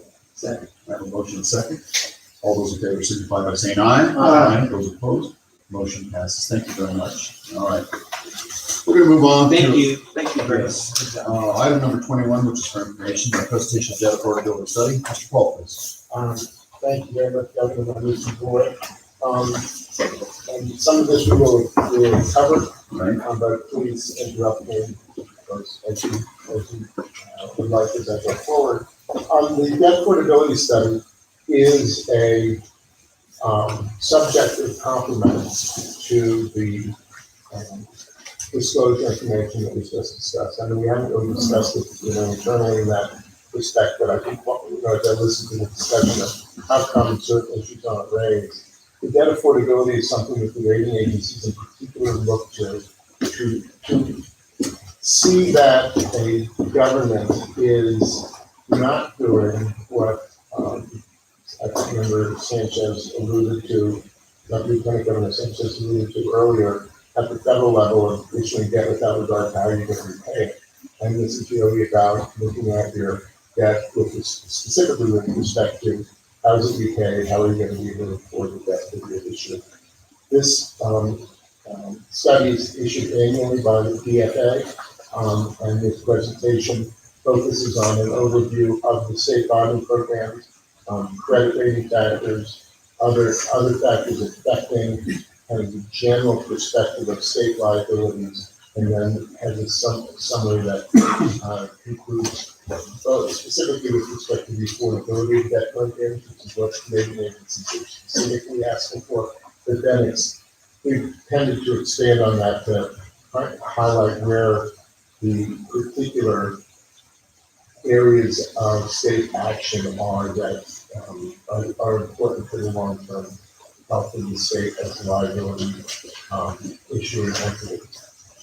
I'm going on to page 2 of the presentation. I think the salient point here is just looking at the $2.5 billion capital funding that has been supported over the past 5 years. It's important to note that almost 900 million of that is from cash resources. And I would note that the last 5 years have been years of particular volatility with natural resource pricing and production. And so the use of the sponge bond program has been particularly low. And so what you'll see going forward with the kind of rebound in fracking and production of natural resources, that percentage of cash funding projects to be significantly higher. If I may, and that will take some volatility out of the funding stream. Actually, I think I would argue it adds more volatility to the funding stream because To the payment stream, I guess. yes, the payment stream is not volatile. The funding stream is volatile. And I would note from a credit standpoint that people say, well, these averages are up. How come the credit ratings don't improve? It's because, and to a certain extent, volatility, whether it's up or down, exacerbates credit risk. Because just because revenues have spiked, that just tells people it's going to go back down at some point. And I'm not saying that flippantly. It's why the rainy day fund that was created is so important. Because one of the things the rating agencies recognized nationally in the wake of the recession in 2008, 2009, and that is particularly germane to natural resource production states, is that a downturn in revenues can blow through reserves in a hurry. And what they found, their bogey for a solid state reserve before 2008 was 5%, and they learned that 5% is nothing compared to what can happen to revenues in a significant downturn. On the next page, we project a profile of projected new issues of general obligation bonds. Unlike Detroit, the West Coast, Western state bonds, the votes that both their voting and the vote brings with it a dedicated mill levy. The dedicated mill levy is legally and constitutionally only available for securing that debt. It is not yet proven whether it would qualify as a special revenue under bankruptcy law. And that's one of the reasons that the rating agencies continue to rate general obligation bonds on a broad variety of factors rather than strictly the revenue stream of the pledge. I mean, if you look at the pledge of an unlimited tax on all statewide property, these should be the most pristine obligations you could ever buy. And they have 2,000 times asset coverage if you look at it from the perspective of corporate financing. But particularly in the wake of Detroit, that increasingly is not the way that obligations are being done. What we show here is biennial votes, a voted debt of $171.5 million. That's a number calculated to sustain a flat mill levy, which has been Martinez administration policy. And then assuming that flat mill levy going forward in the study. The next page looks at the severance fund issuance and profile, and you can see. Just one question, I'm sorry. So, all right, this assume that the property values don't go up at all? No, it assumes, I think, 2.5% growth, because this is projecting what you're gonna issue next year, 2 years from now, 4 years from now. So yes, it does, of course, every 2 years, actually more frequently than that, you adjust those projections based on what really happens. And this is one of the important factors of the management factors in the way the state of New Mexico manages its debt, is it projects capacity, but it's not wedded to that capacity. If real estate values are flat, then debt issuance is going to go down. If natural resource derived revenues go down, debt issuance is going to go down. So yes, it has that projection. This is a projection of what would you have if you had 2.5%, basically inflation-driven property value growth. But I'm a little confused because you're showing 177.5 that could be issued in 2019. Right. And then, 2019 would be what we voted in 2000. Okay, but then in 2027, you've got 171.5. Right. And you're assuming flat levy, but there's going to be an increase in property value of 2%. And you're going to have paid off your old debt. Okay. So that's the debt profile. You can see the outstanding debt is paid off by that. Okay, thank you.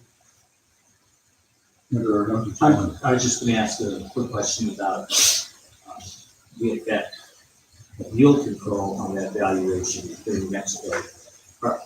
Because even though it's not intended to serve as a mandatory increase in the assessed value or the property, yield control basically guarantees that it will grow the revenue from the mill levies that are being charged. Probably one of the most complicated pieces of legislation statute I've ever tried to read and try to make sense of, but it almost guarantees an increase. So how does that play into all of this? I have to confess that the projected real estate values are given to us, and we use those projections, but that legislation I'm not familiar with. Don't try to read it anytime soon. Well, I have used Ambien when I travel. So well, that'll do the trick, I guarantee you. It goes up. Okay. And yield control literally guarantees it. And that's a statute that is there. It's concerned about very, very least. Thank you.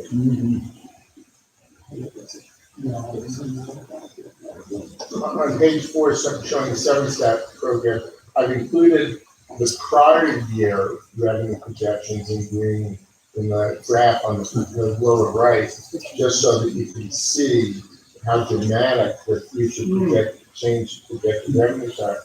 And I would note that that's production effect. Very little change in price projection.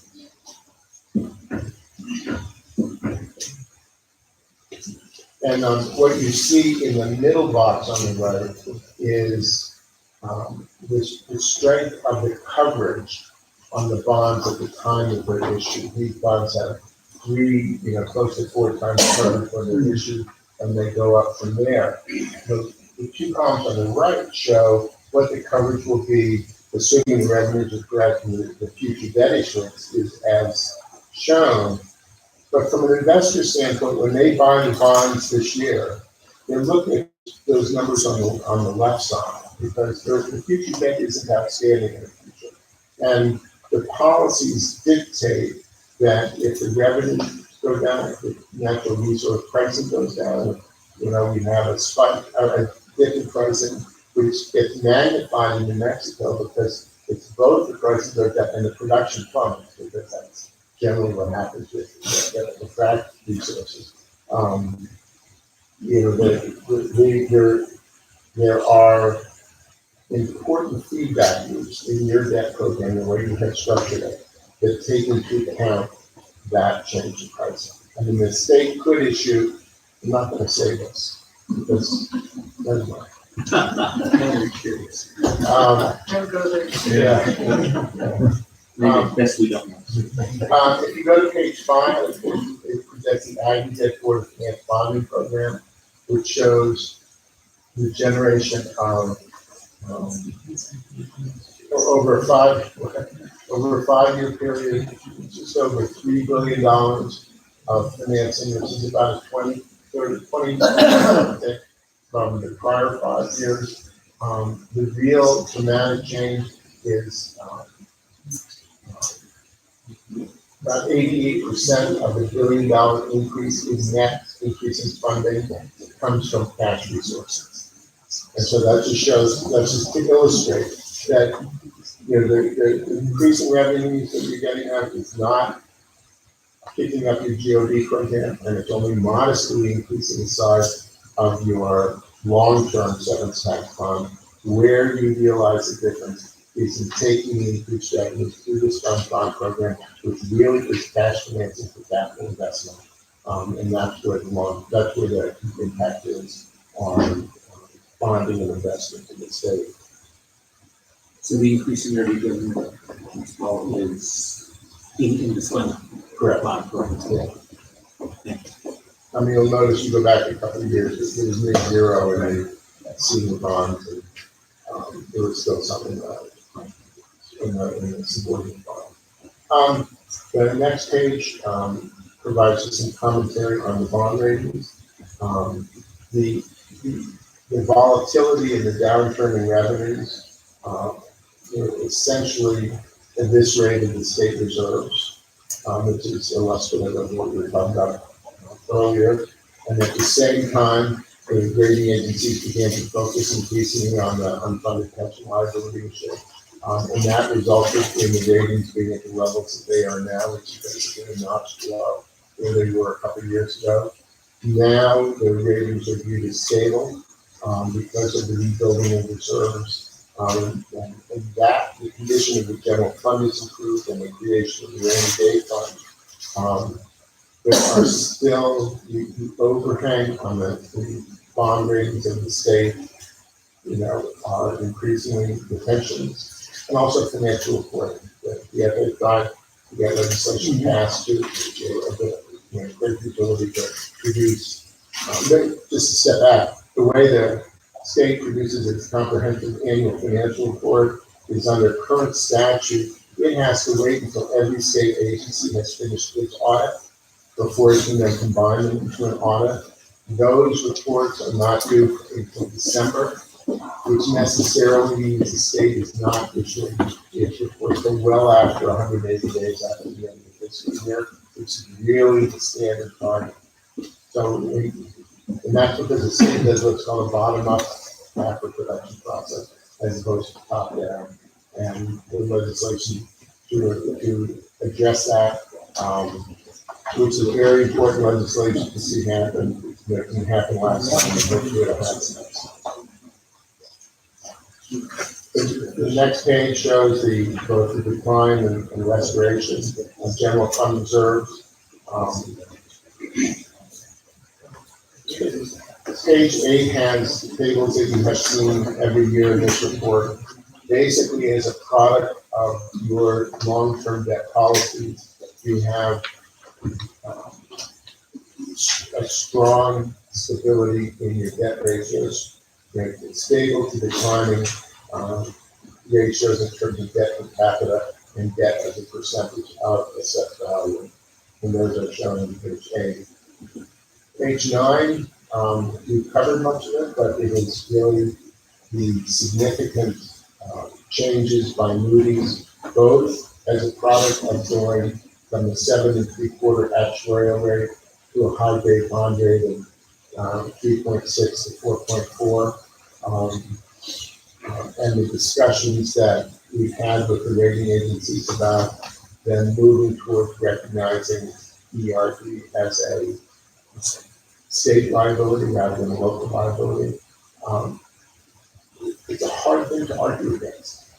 One can advocate for the state from the credit standpoint, but that judgment, somebody says, well, if they don't pay for it from state revenue, they're going to pay for it. Ergo, if the state doesn't provide the money, it's not going to get addressed. The next page illustrates. Just one question with regard to that. In other states where the education is funded, in many cases, local property taxes are locally. That would be a different situation for the pension fund. Correct. Given that we're formally driven here from the state's perspective, so there's you can see where the argument that it is a state's responsibility. I believe New Mexico is the only state that funds 100% of local services operating budgets. It's pretty unique that way. Thank you. Page 10 shows where New Mexico is, and for the first time we've included all of the states in this graph, just so you can see some granularity.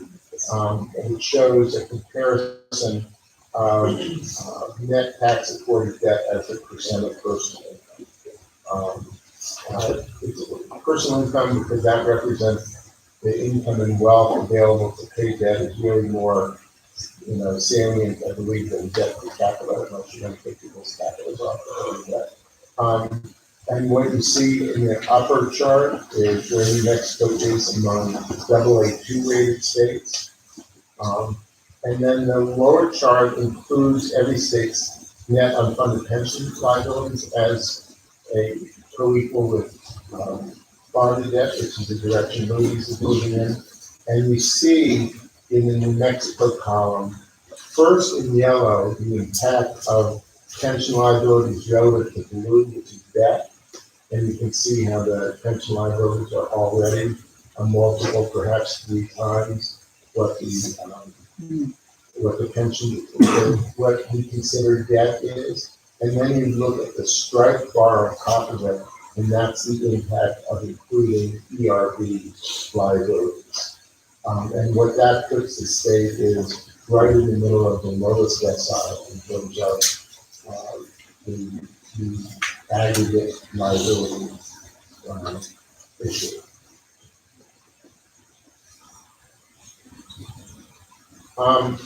So finally, on the next page, we provide kind of the salient observations, and it shows the whole study is around the projected ability to authorize $3.16 billion of new general obligation and savings tax bonds over the next 10 years. It's important to note in that is you pay off your bonds in 10 years. So your debt is far more conservatively structured than just about, than certainly most other states. Importantly, also, all of your issued debt except for your lease bond, which is about $50 million for the Fort Fair project, are secured by dedicated revenues that don't otherwise go into the So you're not in a situation where you have a trade-off of debt issuance undermining your overall operations of the state. From that standpoint, your debt is almost inherently affordable because you have demonstrated the issue of debt. And so it's very positive in that respect. The restoration of general fund reserves to what are now the historically highest levels ever is a significant step, as was the creation of the rainy day fund, which is really just the use of the state support reserve, to create a supermajority fund to sequester those revenues, but to provide a mechanism for directing money into the state support reserve, because historically the state support reserve is not been funded at a material level. Dave, because of those actions, is that affecting our bond rating? Absolutely. Yeah. And then finally, the current increases in savings tax revenues is a positive, but everybody in the credit markets is certainly aware that bonding capacity and revenues on the savings tax side is a function of market forces that happens in natural resource pricing and production. And then finally, the dominant outstanding issues are how pension liabilities are both recognized and addressed, and making continuous, trying to take the next step in creating a structure and path of production, a comprehensive annual financial report production, so it can be done. The next is basically the latest of any state in terms of when it publishes its path. And if there's one single question that bondholders call me about, it's what on earth is going on? That, Maryland is out by December with their CAFR, and New Mexico at some time in the following August. Anyway, that's the summation of the report that you had. I don't think the vote was required. Any other questions, comments? The comments with regard to the CAFR, they're included, I'm sorry, I didn't see them, they're included in the report. Yes. Any other questions, comments? Mr. Aragon? I was just going to thank Mr. Paul for everything that you've done over the years that I've been with Owen. Your insights have been incredibly helpful to me in guidance of the decisions I've made. I appreciate your candor and honesty every time I've asked a question. And confidence. Thank you. Thank you very much. That's all of you. I greatly appreciate it. It's an honor to work with the board of finance. It's a tremendous professional group, and it's a fortunate to have it. And I noticed never ever had a sense of humor and wearing a red coat, knowing we were going to be talking about this. Very well. Thank you very much. We appreciate that. All right, moving on. Going to item number 22, which is for property dispositions. Santa Fe Public Schools requests approval of the amended and restated ground lease of real property known as Alameda Middle School site, located at 450 Lamadera Street, Santa Fe, to the National Dance to New Mexico. $38,401 per year, including services in lieu of cash. Good morning, folks. Welcome. If you will get situated, then go ahead and introduce yourself to the record and proceed with the presentation. My name is Charlotte Hetherington with Cuddy & McCarthy, and today I have the pleasure of representing both the Santa Fe Public Schools and the National Dance Institute for New Mexico. To my right is Shirley McCready, who is the property asset manager for the public schools, and to her right is Russell Berger, who is the executive director of what the acronym is NBI. You can mostly recognize it as NBI New Mexico. We are here today because this group of people realized early September that there was a ground lease in place for a portion of the property at what is the Alameda Middle School site that had been ground leased to the NBI since 2002. After the lease was entered into in 2002, NBI with private money built a series of what are called dance bars, really practice and performance studios. And since 2002, under an agreement for services with the Santa Fe Public School District, has been providing dance classes to elementary school, middle schools, and high school in Santa Fe Public School District. NBI also provides, just so you know, the scope of its services, it also provides dance instruction to other school districts around the Santa Fe Public School District. And in 2011, I believe, NBI and the County of Bernalillo were before the board to approve a similarly structured lease for the old Highland Theater in Albuquerque, and they provide services to the Albuquerque Public Schools through the Highland Theater program. Anyway, this past fall, the school system and NBI discovered that the lease they had been operating ever since 2002 had never been formally approved by the state board of audiitors. And so our goal today is to correct that mistake and to seek the board's approval for what is essentially the same programmatic operation and for the same land, except now it has buildings that are owned by NBI located on it, going forward.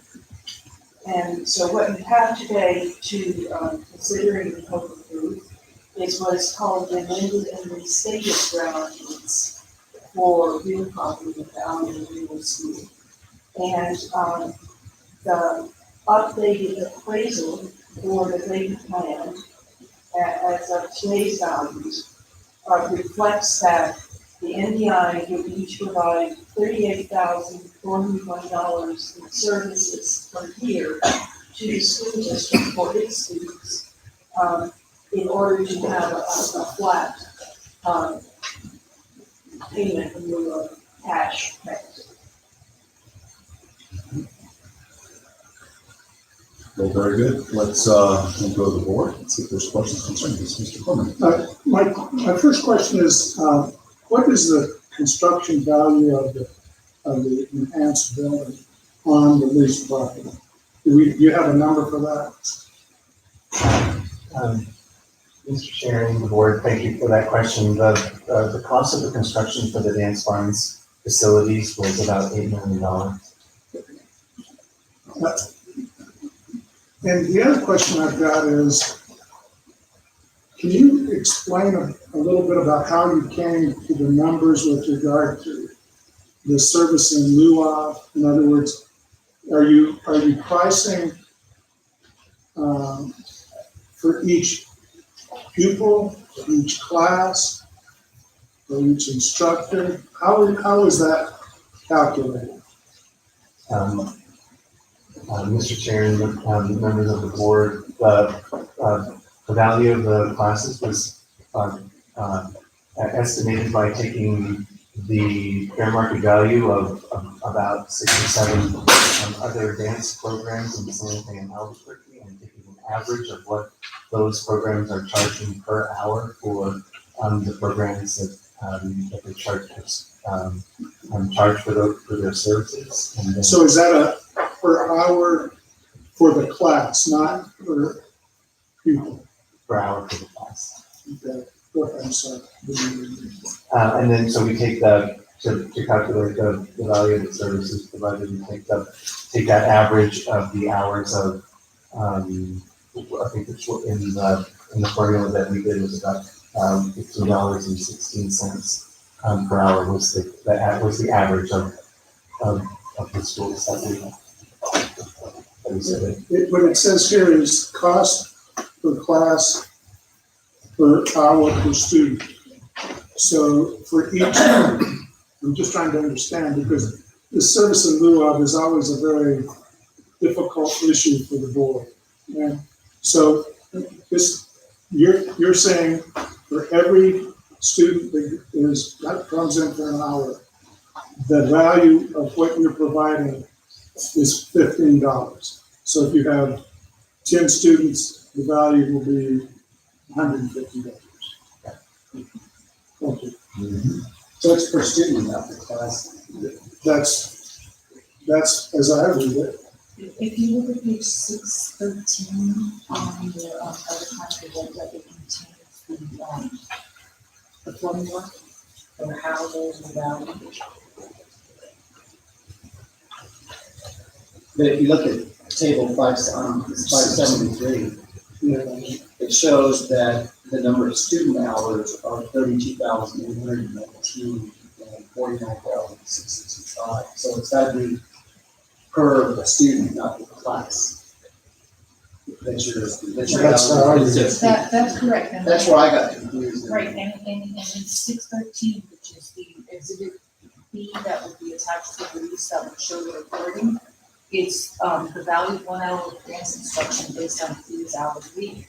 And then the number of units is the number of students times the number of hours times the number of months, or actually it should be times the number of weeks. So if I may, Governor, continue with that. So then the question is, because that's what, in reviewing the packet, that's the question I asked staff, is the market value that you're comparing to also per student, or is it per class? So because the reason that we're asking this is that I think everybody first of all, admires that you caught it, that you're here, trying to correct it, trying to do due diligence, et cetera. We also have to do the due diligence so that going forward, there's never an issue as to whether or not, because we're talking about a lease that's in excess of $30,000. That's, quite a bit of money. So to be able to show going forward that there's an audit trail that says this is the equivalency. So the question is the market value per class or per student when we compare yourselves to some of those dance studios, others that were well documented? The value. The formula is per student. There's no doubt. To come up with a number like 30,000 or 19, it couldn't possibly have that many classes.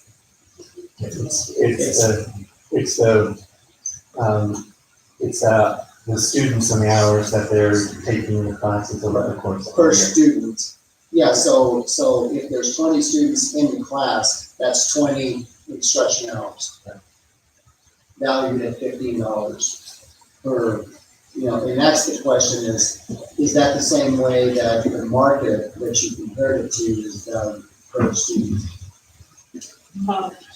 Government sections and if I add a little bit of this historical background of how it came up with this table. It's my understanding that NDI did a survey of private dance studios in Albuquerque.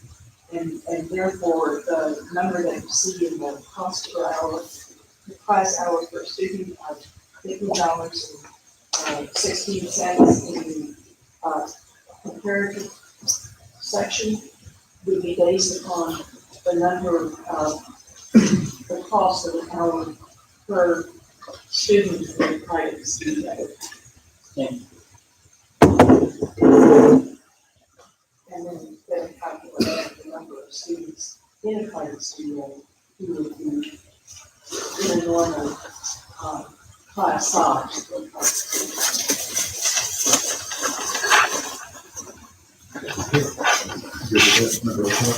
I am. Yeah, I just think that we need to make sure that there's a good datum that gets set there, and that that's how it's reported in the future to make sure that that's as opposed to, it's very important to get that clear. All right, thank you. Further questions, comments? No? Before we go for a vote, staff, anything you want to add? Yes, there's a couple of members of the board. I just want to be clear. So on page 614, we have the hour. It's $15.60 per hour. We have 708 students. And then how are we coming up with the 32,000? The 32,000 is calculated by taking the number of weeks and the of instruction and the number of students in the class and multiplying that. Yeah. So if I do that, the 1516 multiplied by the 708, I'm coming up with 10,000. So then now what's the next piece to get us to the 32,000? That's over there. It's the number of hours that you've got a cost per student and a number of students, and then it's a number of student hours. And I think that what the number of, and Mr. Davis, correct me if I'm wrong, but students may be taking more than one class, more than one type of class. So that one student is going to be essentially counted twice when it comes to the number of hours because they're taking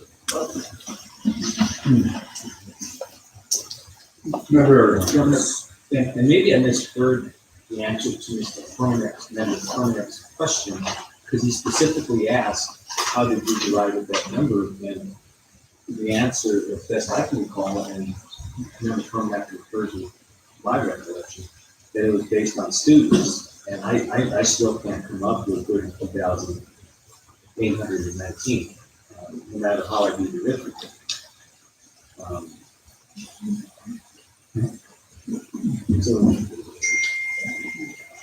So how do we get, again, to that 32,000? Just walk us through so we can know what we're. Okay, so you take the length of the classes, and the number of weeks of the classes, and the number of dancers that are in, the number of students that are in the class.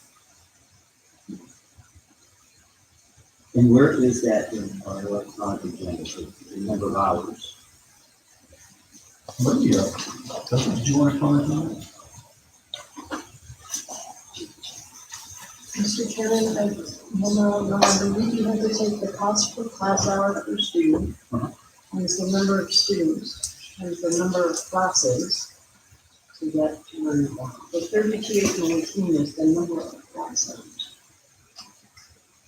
Right. The governor members of the board, so I did the division backwards, so then if we use the 15, 16, times 7 or 8, we have to multiply by 3.0 by 6, come up with 32,000. So is that 3, is that, would that be the number of classes? Hours of the average hours of instruction per week? Average hours of instruction per week.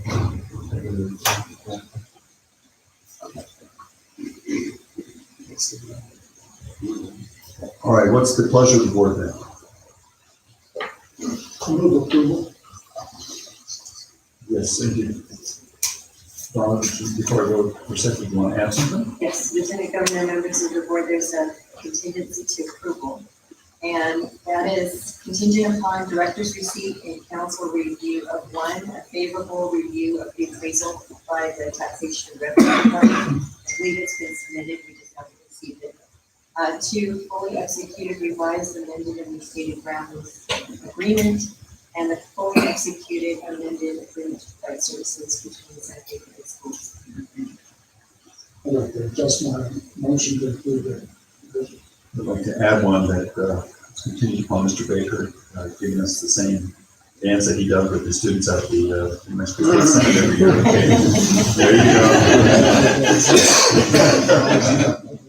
Well, very good. Do I have a motion? Do I have a second? A second, and let me just add that I think I figured it out. I think it's about 1.2 hours per instruction per week.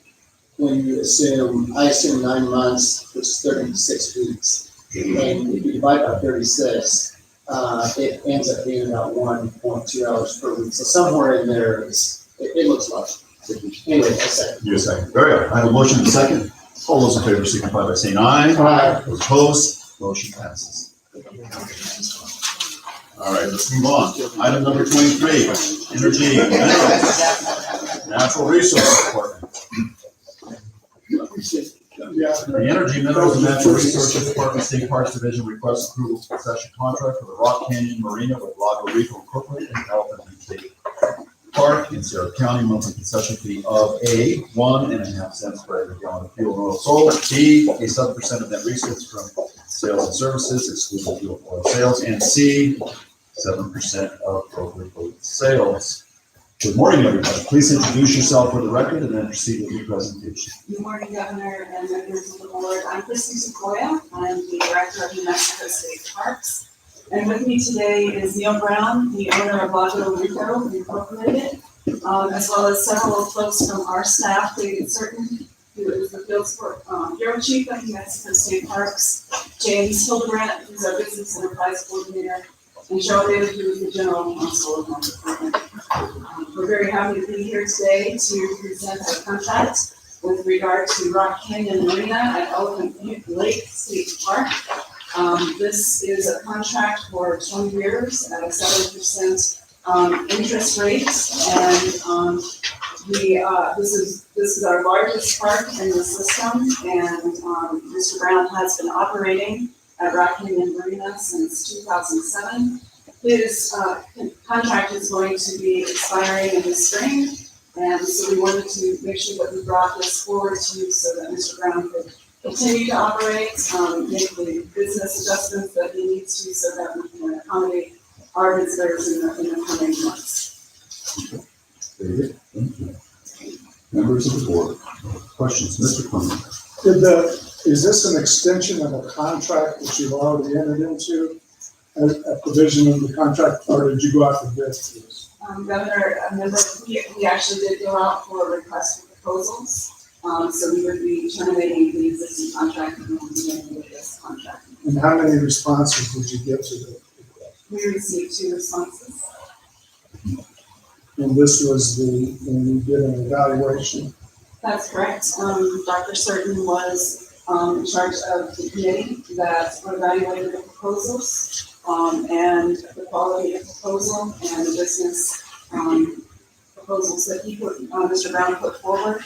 This was the winning proposal. Can you give us a little idea about what were the various criteria and the request for bid?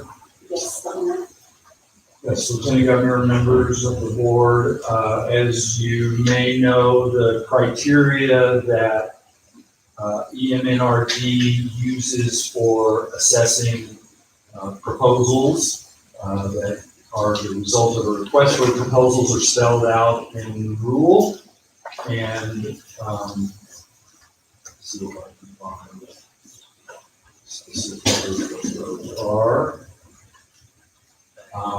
The RFP must include things such as, obviously, a description of the type of business that's going to occur in the park, the location of the business, things such as the percentage markup of goods, a description of how the business will be operated, an assurance statement about the concessionaire being able to abide by all federal, state, and local statutes, a maintenance schedule, identification of investors, or potential investors, a current financial statement, and a brief market analysis as well, and a few other related issues. And we look at each one of those criteria individually, but then group them into 4 or 5 sort of larger sets. How do you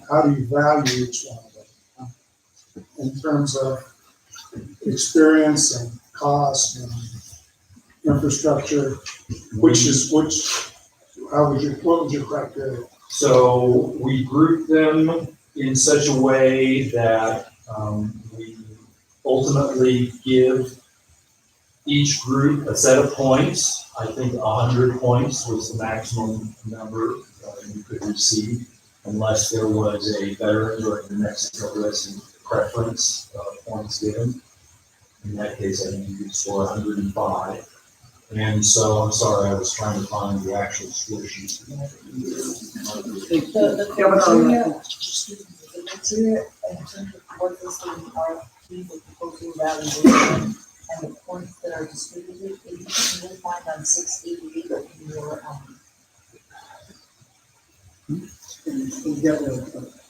In terms of preferential points, is the vendor given awarded any points? Members of the board, I'm not seeing. I don't think there were any of those preference points awarded in this case. And just for clarification, so we created 3 sort of overarching categories: business and operational plan, revenue and fees, and statement of qualifications. And those 3 categories respectively received 40 points, 30 points, and 30 points. But we score them by looking at these individual criteria that are listed in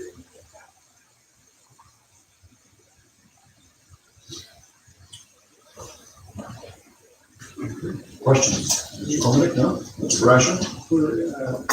So both responses were sound proposals. we're both the outgoers that responsible to the It's Governor and Member Basher, yes, remotely.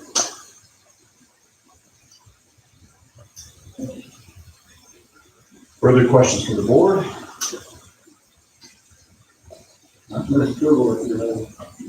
Yes, before let me go to the staff, please.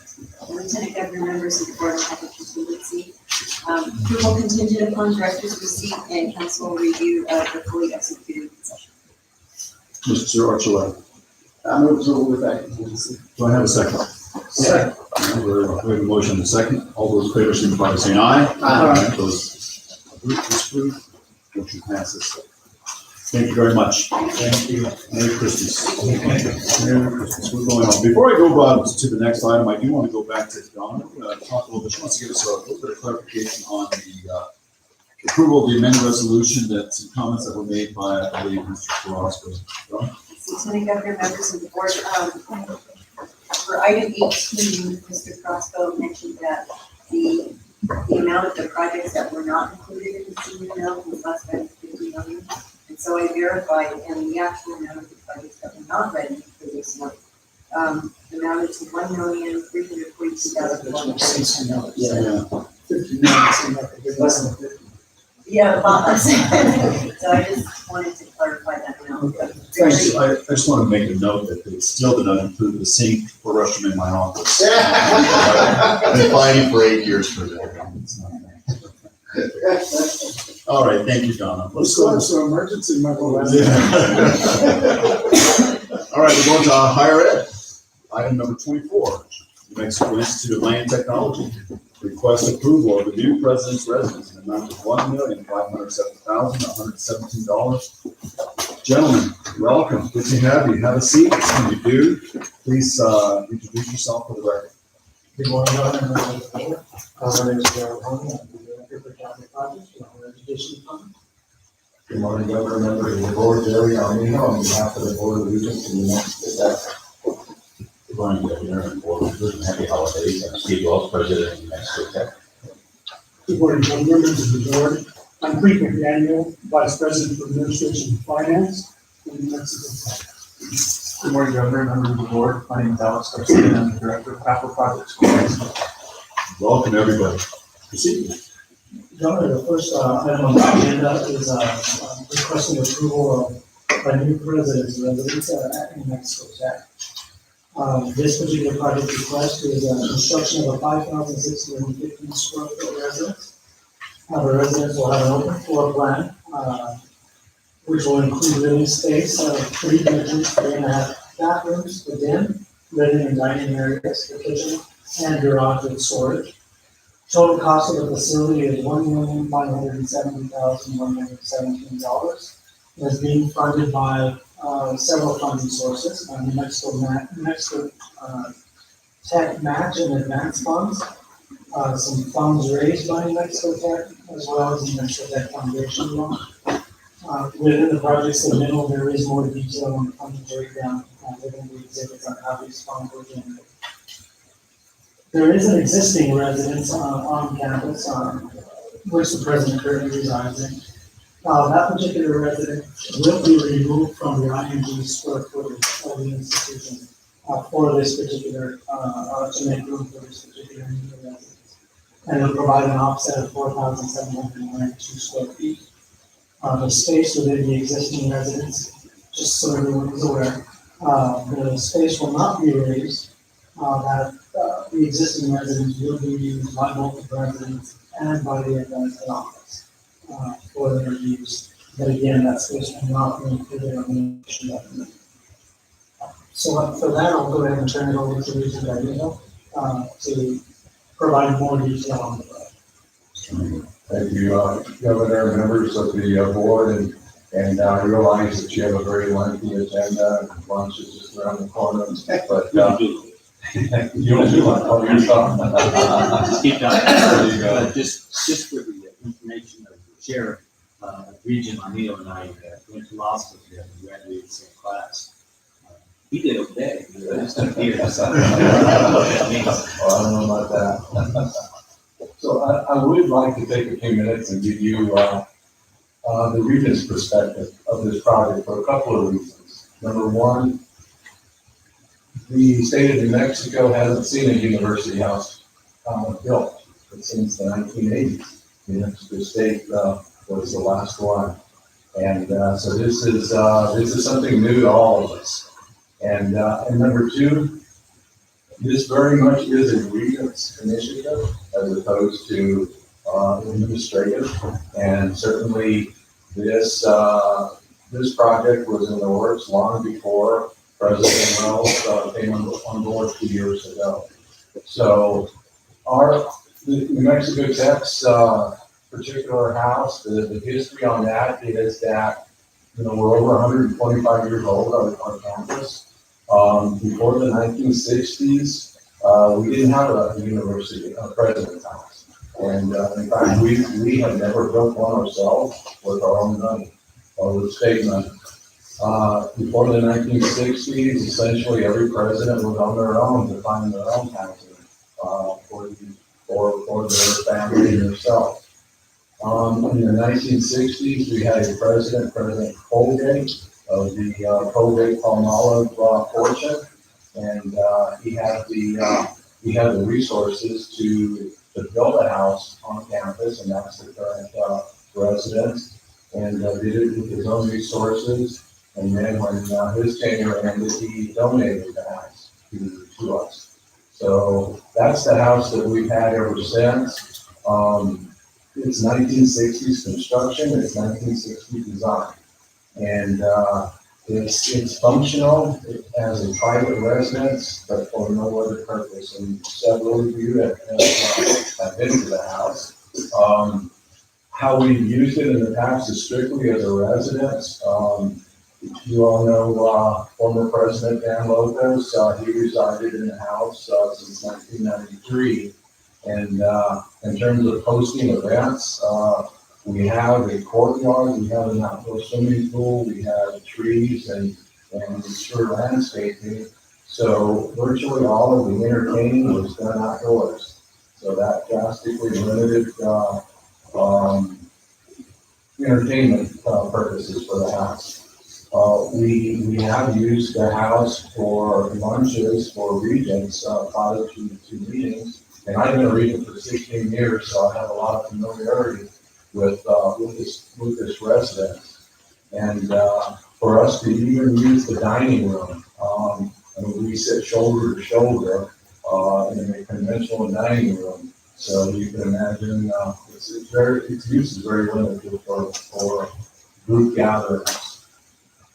So before, Dr. Lopez was president, we broached the idea of the regents here. Let's build a new house. We need one. The timing would be good at different points in time. And frankly, Dr. Lopez asked or said, I'll do it if that's your directive, but I'd rather not. Presidents don't like to be associated with building a new residence on campus. It's just not a popular thing to do. And certainly nobody wants to go to the state and ask for public money for something like this when realistically all of our campuses have other needs. So Dr. Lopez said, thank you, but no thanks. So 2 years ago, we went out, Dr. Lopez retired, we went out and did a national search, and a couple of things were going on at that time. And we as a board felt that this would be a good opportunity for us to tackle this project ourselves instead of having a president do that and be associated with the project. So that was the first thing that led us to begin this project. The second thing was that we knew from day one that we weren't going to come to the public for money, for construction money. We knew that we were going to raise the money on our own. So one of the primary goals of our incoming president was to increase private fundraising.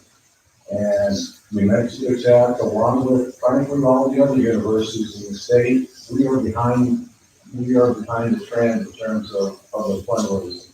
And at Tech, we We've done some in the past, but it's not adequate. So we are embarking on some very ambitious fundraising goals in the future, and we knew that we needed a venue for our president and for our management staff to host visitors from large number of visitors and potential donors. So that was the second driving charge. And the third one, and this one is unique to us at New Mexico Tech, and that's a disturbing trend that we've had over the past few years. And that is, since we are only an hour from Albuquerque, over the years, we've had a trend of faculty and administration employed by us in Socorro, but living in Albuquerque and Los Lunas and Rio Rancho. And every year it seemed like that trend was increasing. And that's not good for the campus community, of course. It also isn't good for the city of Socorro. Our businesses are suffering because the dollars that are generated in Socorro are being spent elsewhere. But more problematically, our school enrollment, the public school enrollment has been dropping. And I grew up in Socorro, and my classmates were a large chunk of them faculty children. And now we're seeing many faculty children coming to school here in Albuquerque and other places. So we wanted to reverse that trend. So as a board, what we told our new president, and something he's fully embraced, is, look, you have to live on campus 100% of the time, and you have to be a member of the community. And you can only do that when you're on campus all the time. That sets an example for the vice presidents, the assistant vice presidents, and it trickles down to faculty, because we can't by contract make you live up in Socorro, but we can set the example. And we can have that expectation of you. And that's something that we've done the last 2 years, and like I say, President Wells and his wife have embraced that. And they are members of the community, and we're seeing people return, we're seeing faculty, and we're seeing, of course, staff live in Socorro. So with this in mind, 2 years ago, we began the process of how to build this residence. And it's been a challenge for us, I'll be honest with you. And what we wanted to do is make this thing transparent, and we wanted to get buy-in by everyone. And by everyone, I'm including the tech community, and I'm including the Socorro community. So even before President Wells came on board, we formed a construction committee. I chaired that committee as a member of the board. We involved facility staff for their expertise to get campus buy-in. We included a community member, and so that we could have the community input. And that community member was Home Burson. And unfortunately, Mr. Burson passed away. We very much appreciate the Lieutenant Governor's appearance at the memorial service, and the family appreciates your kind words and the proclamation that you issued. But Mr. Burson was involved since day one, and what we were thinking that we would do is we build it ourselves, the house. And I know, as an engineer, you're saying, really?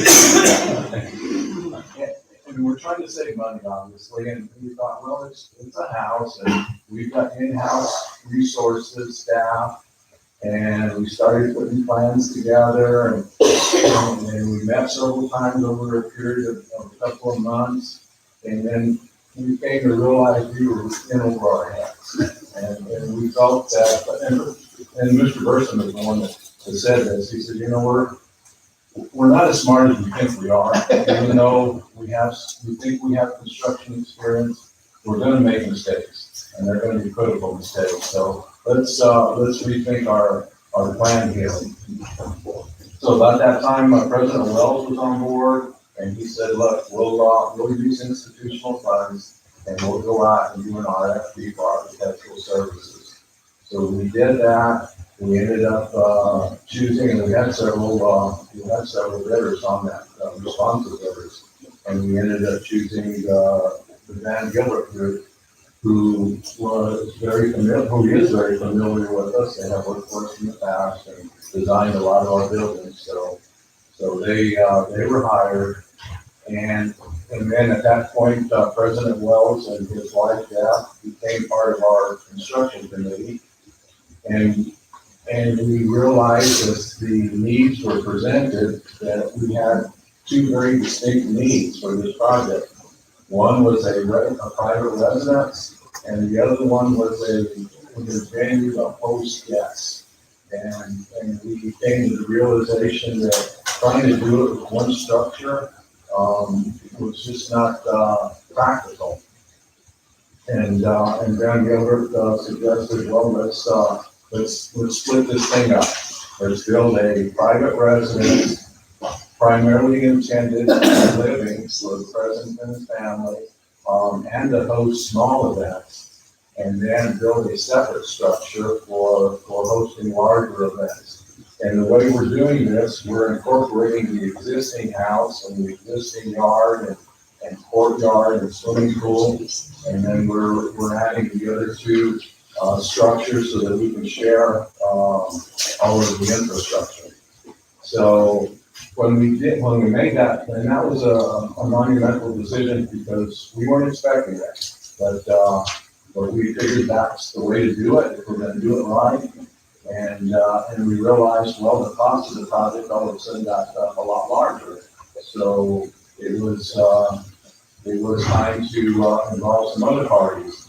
So that's when we involved our foundation. And as with other universities, we have a separate 501c3 standalone legal entity, our foundation, whose sole purpose is to promote and support the men's protect. And their board is completely separate and apart from ours. Their bylaws require one regent to be on the foundation board. I am that representative. Mr. Burson also was a member of the foundation.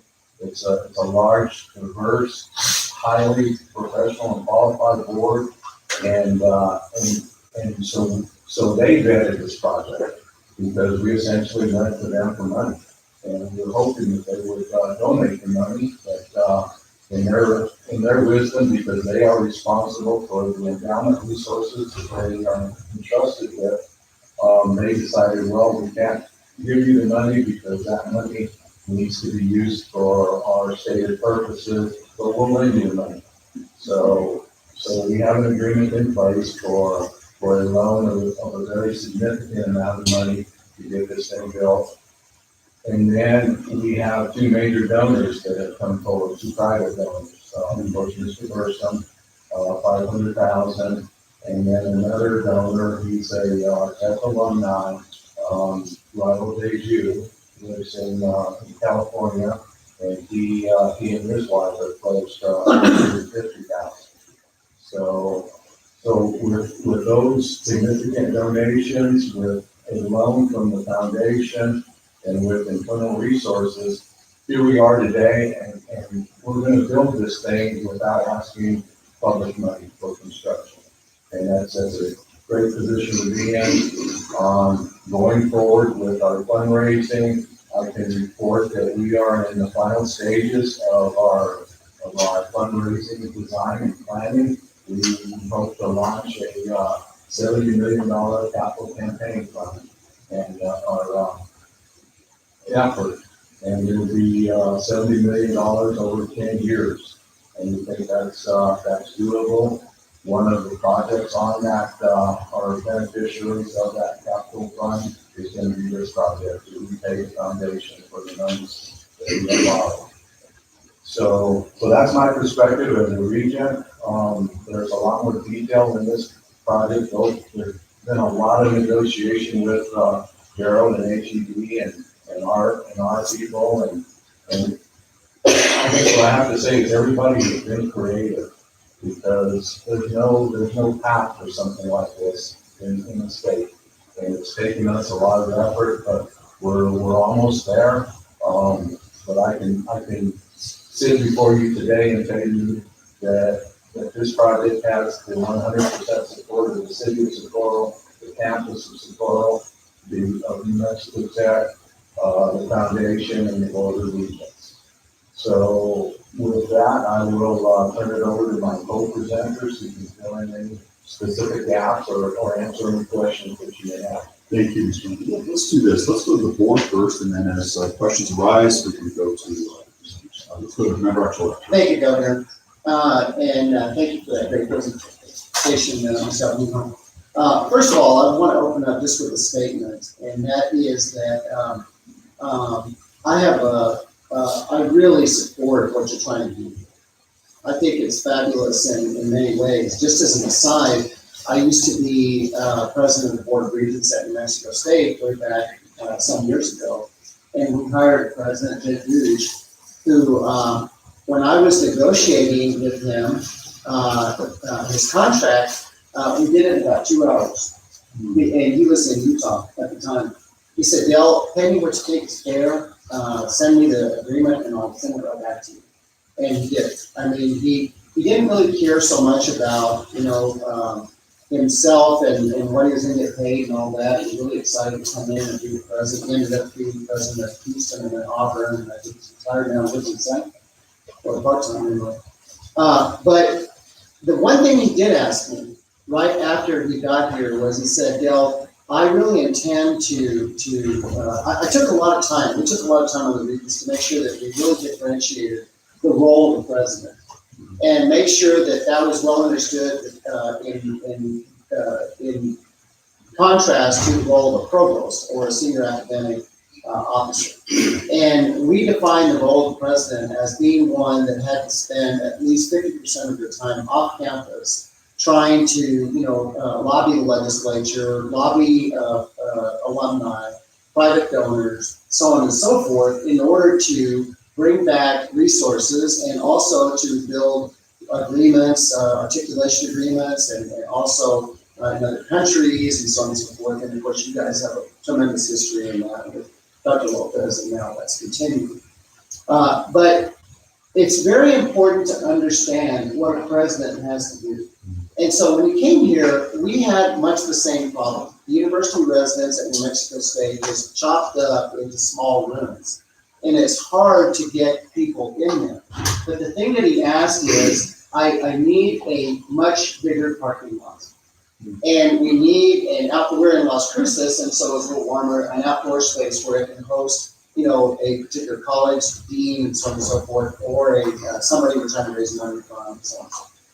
I have a tremendous appreciation, and we did that. We funded it through the foundation, and it was very successful. So I have a tremendous appreciation, and also the challenge that Van Gilbert had in trying to articulate a program to try to have someone both living there as well as open up, even just in your different kitchens or et cetera. How you're going to cook for a group versus how you're going to cook for yourself is very different. So I as an engineer and one that has architects, totally agree with that program. They're two different things. So I'm in complete support of the idea of the whole thing. The other thing I want to say to you, Mr. Arvino, I really appreciate your comments about trying to take the pride that you have in Socorro, and making sure that everything that you're doing here has that in mind. Because it's a very historic city, it's an important city in this state, and I really applaud that. I mean, as many people as are involved at that great Research One institution, New Mexico Tech. By the way, I have employees from New Mexico Tech that are excellent engineers. That is celebrated in a way that people understand, and that as many people as can live there, the better. I just really applaud you as a regent to make that a priority. Now, having said all that, as I read the application, I just want to make sure for the record that I'm very clear about the funding that's going on here.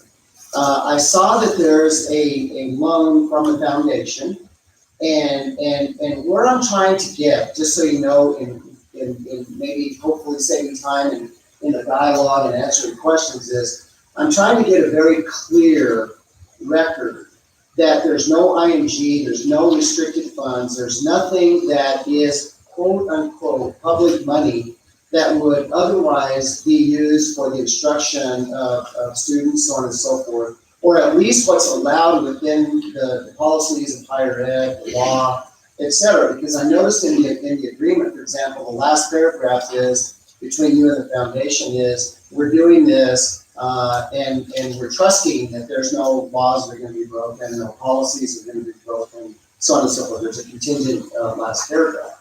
But I myself am wanting to make sure, again, mostly for the record, that we're very clear about that. So, okay, my first question is, I saw that there's some money left over from overhead, quote unquote, on capital projects. That's that, I assume, fee that's charged on every capital project that helps you staff a planning department or review department. So every university has that, so on and so forth. So there are funds that are going to be used there, I think, not for construction, and there's a big point made about that, but for professional fees and landscaping. Is that correct? And my question, again, remembering where I'm going with all of this, is there any problem in using monies that were budgeted for, or not budgeted for, but came from a multiplier probably of a certain capital fund that is legal for the university, not legal, but I mean, it's legal, but it's also procedural for the university to take for its needs to be able, because you can't use ING money to go, put on a capital project. So you have to have a budget to have staffing, to have reviewing, so on and so forth. But it looked to me like there's some unused funds there, and where I'm going with it is there any problem with using those funds for the landscape and the payment of professional fees? If I read the application right. If I may start, Governor. And then I have other questions. Let me just give you a global view. When I came in, I told the regents that, having been in Nevada, much footage, make sure we have to diversify our money. So donors, philanthropic activity, intellectual property, and industry partnerships. And so I said I'm very committed to that. And I was also committed to not using anything that would harm the university's instructional and research endeavors. And so we're not going to do that. So I worked very diligently to put together most of the construction costs from donations, like all of the construction costs, to get it done in time, because we had one donor, Raul Deju, CEO of Brightstar, Venture Company, said if you can do this by this date, then what's in the offing is another $10 million coming down the line by the state. So, which is very classic donors in the line. So we worked very hard to put together a package that I think can make the funding work, knowing that the construction will all be through donations. And that is the intent on that. So I'm very committed from my position to have these kinds of facilities, because my alumni are saying we've been waiting for these tasks. Dr. Lopez was wonderful and built an incredible foundation here out of Santa Fe. My contribution will be built on philanthropic aspects of that. And for example, we have the Vice President of the National Academy of Engineering, one of our alumni, said, we're waiting for you to ask. So people are ready and they're teed up and need the ability to do this. So that's my philosophy, and I'm doing everything above board and transparent. I've talked to the faculty and staff. I didn't want them blindsided and thinking we were putting this ahead of anything. So with that, I'm going to turn it over to Vice President Daniel to give the details and clarify and hopefully you can do a better job of what we're doing. There's a detailed funding scenario on page 15, present residents. I'd like to just highlight a couple of things. The NMP match, the landscaping and the architectural design services actually come from our capital reserves. Those were built, and we confirmed this through due diligence through our budget office, 100% from our indirect cost recovery from our research funding. There is no ING money whatsoever. So it's research grants, it's not state capital outlay or anything? Nothing like that at all. Very good. Okay, that answers that question. Can I go on? Okay, so then the other big thing besides the direct contributions that you make from the two big donors is the loan. And that is a loan from the foundation where they didn't make a grant, they made a loan. So what's pledged for that loan? How are you going to pay the foundation back? So if I can answer that, yes, Governor, endorsed letter. The goal is, to have we've turned our research foundation into a philanthropic foundation who are committed now to raising funds. So the burden is on me and those members of the board in my advancement office to raise the money to do that. And in that, we have built a $2 million endowment to pay for the operations of the youth and residents. And residents to maintain those over time. And so we are out there now trying to raise funds to build that endowment and pay back for loans at the same time. So it's. If I could add to that, if you again look on page 15, the loan for the residents and also the university house, that is actually, it's $500,000 estimate. That's fully covered by the personal contribution to the residents. Okay, so so that's the only loan from the foundation? Or there are two loans, one for the Right. residents, one for the house. Yes. Both are fully covered by pledged donations. So you have no liability that's not covered by private money? That's correct. And and I'm just gonna repeat that, for the governor just walked in, you have no liability that's not covered by a pledged donation at this point. There's no future fundraising to go make in order to pay back the foundation, or there is? On the university or the president's residence, there is no future fundraising required. Okay, On the university house, there is. okay, We are advancing money to move this project forward. Okay. 700,000+. But the foundation now has pledged to return all of that money. They anticipate they'll do it through the fundraiser. Irrespective, they pledged to return all that money over. the foundation and the research foundation are the same thing? They're the same. Okay. What happens if they don't return that money? Well, what's the worst thing that can happen with that loan? Well, again, the advances in anything that wasn't covered in the pledge, that would be simply a reduction in our current existing reserves. It would be everything.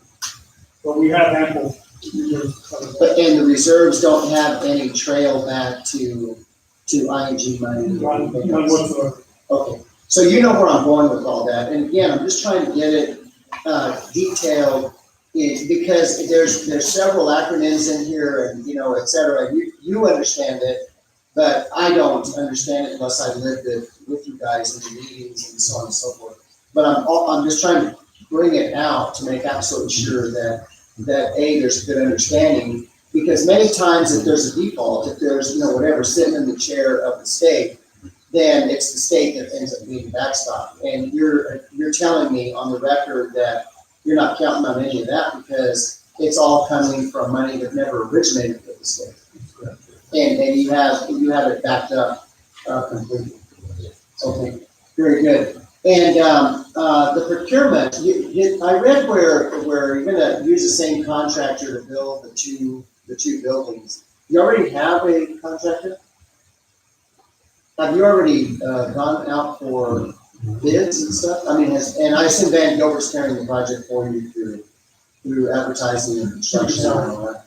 But we will actually go, once, if this is approved, we'll go into a standard RFP process. Okay, so what it should have read, or maybe it read that and I didn't read it right, is that's your intent. It's not that that's the current situation. Okay, very good. Because I was just wondering what happened to that project, if it needs to come before us or not, or maybe it's under, I don't know. So, very good. So just to clear that up, it's in the future, and not current. Then the last question I have is, so the existing house is going to be used, or a portion of it's going to be used, but yet it's no longer going to be on the rolls for ING, so it's not going to get any state money by the funding formula. So how, is that going to, how's it gonna be used and who's gonna pay for it? So, Governor, the goal is that the house is actually usable because it is partitioned into small rooms. Right. For the officer advance. Yeah. And all my rooms. Okay. So they'll move into that liberating additional space much needed for those. So they'll utilize 70% of the house. The back two rooms, which will face into our new house, if we prove it, will remain part of the president's complex, his offices, so that we have some privacy there. So they have a budget to pay for the use of their new location? That will be covered by the foundation until we raise the money for the endowment, which then will cover the cost of that. Because you have it budgeted? Correct. Very good. Okay, excellent. And I think that is all the questions I have. Again, I think I understand it, and I understand it. I really appreciate your explanation, Mr. Amijo, in saying that this is a sensitive deal to ever bring forward to anybody. And I think that I applaud you in how you're doing it. And also, just having been a regent, just in saying, I'm sorry, but yes, you need chemistry labs, you have physics labs, you have to have, all of that stuff. And you guys do a tremendous job instructing New Mexico and other kids. So you get that part very well. You have to have this kind of facility to be the status that you guys are. You have a very proud heritage, and I encourage you to bring alumni back, and they can help you. I bet you have lots of success stories out there, and people that can now help enable the next generation of little kids that have no idea that they're going to be a tremendous success story graduating from New Mexico Tech right now. So I applaud you. I'd like to add a little bit to that. My a little historical kind of background on where I would stand. I would take maybe even 8 years ago, if I was the newly elected lieutenant governor sitting in this chair. The truth is I'd probably be a little bit reluctant to support this. And I'll tell you why. It would be because, it's a small community. The trend is going the other way, when it comes to enrollment. How do we justify it? I will tell you now, in the waning moments of my second term as lieutenant governor, and having the opportunity not only to be on campus and to visit, but maybe more importantly, I think it goes to remember Archela's comment. It is the profound effect that this institution has had not only on New Mexico, but the reputation that it has across the country. Yes. And I will tell you, across the world. I have been sitting with folks in India, in China, and in Europe as the sitting lieutenant governor of this state. Now, I've had people tell me about this fine institution. So, we never think about, we're always reminded, we're at the top of every bad list and the bottom of every good list. When I think about the jewels of New Mexico, and of course it's been referred to New Mexico Tech as the MIT on wheels, right? It is in fact one of the finest institutions in the nation and the world. To think that it's here in New Mexico.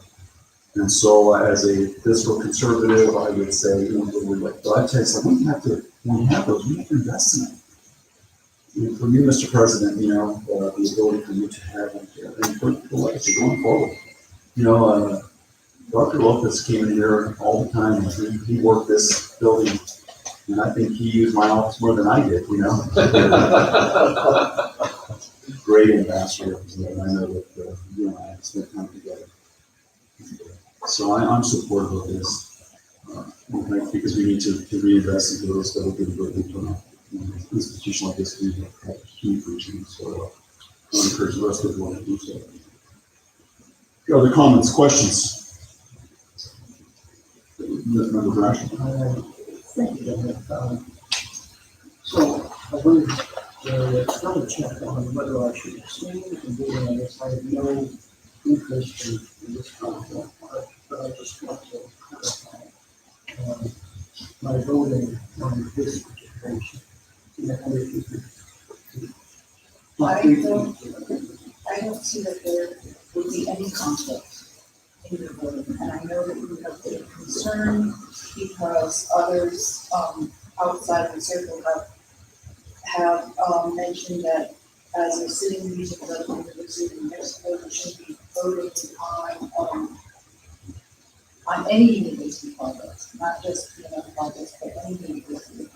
And I would, based on my reading of the governmental conduct, I would strongly disagree with that.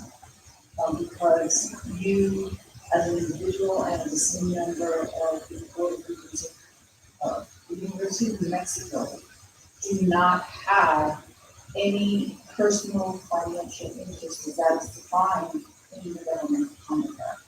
In this project or in any of the projects that we've seen. So I would say that you are at the ability to vote. You can vote without any implication. Thank you very much. Well, when I came on the board of finance, I agreed to vote for it. I did not have to vote. And in fact, I think I have an obligation to vote. If I don't vote for it, so I just want to make that clear. Governor, let me ask a couple of questions. So the money is not ING money. Correct. But it is also not, it is not money that is earmarked for this project. It could be used for programs that support the instructional mission of the university. Are those funds barred from Yes, any other? the gifts are restricted, 2 gifts, a gift from home person, in this town, is restricted for the president's residence, and the gift for the universal house is restricted. What was the dollar amount of that? $500,000 for the president's residence, and $450,000, I believe, for the day units. So those are restricted. Those are restricted. The part of the money for the president's residence was a capital campaign that was unrestricted, that was sitting there, had not been utilized. So that was brought in from the capital campaign, donations for that, and that was put into the president's residence. So you say that you're beginning to ramp up your fundraising activities. And it's just a question as a, PR standpoint. Is a new presidential house probably first use of those funds? How does that factor in your fundraising efforts? If one look at that and say, well, you have a priority of this institution, do you have any concerns with that? From the region's perspective, no. As a matter of fact, there probably are a dozen identified projects on our capital campaign, which we will publicize to prospective donors. And this project will be one of the top ones. So we feel that the reason we need to have a capital campaign is to be able to have resources for projects like this, which cannot be funded by any other source. So we feel that dovetails right into the priorities and needs of the capital campaign. And I think the timing was just perfect for everything, and it all dovetails together very well. So from a region's perspective, no, I don't have any concerns. President Wells offered his comments. When I first came, I said there are 3 things that the president required: a athletic director, a coach, and one to build a new house. So I was very concerned when I came in, but I understood once I was there what was at my threshold in terms of the alumni capability. I spent a week in Peru working with 2 of our alumni who are CEOs of mining companies and who are willing to step up and help us. They need to come back. They need to be in a place where, one, you could have a private setting and ask them that's comfortable, and then we want to start to raise larger funds, have more people on it. So I saw what the regions were doing. First, I was very nervous, But I made the promise that we would use it, and we would do this on a donation basis, and then I would use that as the leverage to attract other donations to the campus. And that's what's happened. Once this happened, then there are going to be other people that will step up, because one, like the debut, as several board members on Bright Star are just willing to step up and help finish that funding of that building as well. So it becomes a snowball, and you show people, as a new president and back in the state here, that you have the ability to raise funds and to do this. So to me, raising it from donations primarily, and also reaching out and using that leverage more. Was this a priority for you as a president when you came? No. Well, I think everybody here, but we worked with Dr. Lopez for years, make the years we have all seen this in one institution, and it's a great year. School is important to the state of New Mexico. It's important to our country. The project you guys are doing have national. I think it's really important. I hope that, I guess I'm concerned with the dollar amount, and I hope that, and I understand from what member was about, you have two different facilities, you have a residential setting, and then you also have a setting where you entertain people. And that's a necessary function for the university. But I hope that it is included in the community that we're spending $1.5 million for our house. Not only is it one house, I think it's something that I'm glad we talked about. It's important. Governor Russia, I think all the comments the board, brought forward are all the same hesitations and concerns that the higher education department had when this project originally came forward 3 months ago. It's been over 3 months actually. The approach the agency, to discuss this project. In order for us to be comfortable with bringing this project forward, there were several things that the agency in New Mexico had worked on diligently before we even felt that it was appropriate to bring this project forward. One of the first things that we did was President Wells invited us over to the campus in order to not only tour the campus, but also to look at the existing assets. They also asked or provided us with a lot of information on why this new residence is needed, as well as a lot of information on how we determined that it was important to go forward. A few of those things were ensuring that the state was not going to be liable for a lot of the costs going forward for the existing residents as well as the university.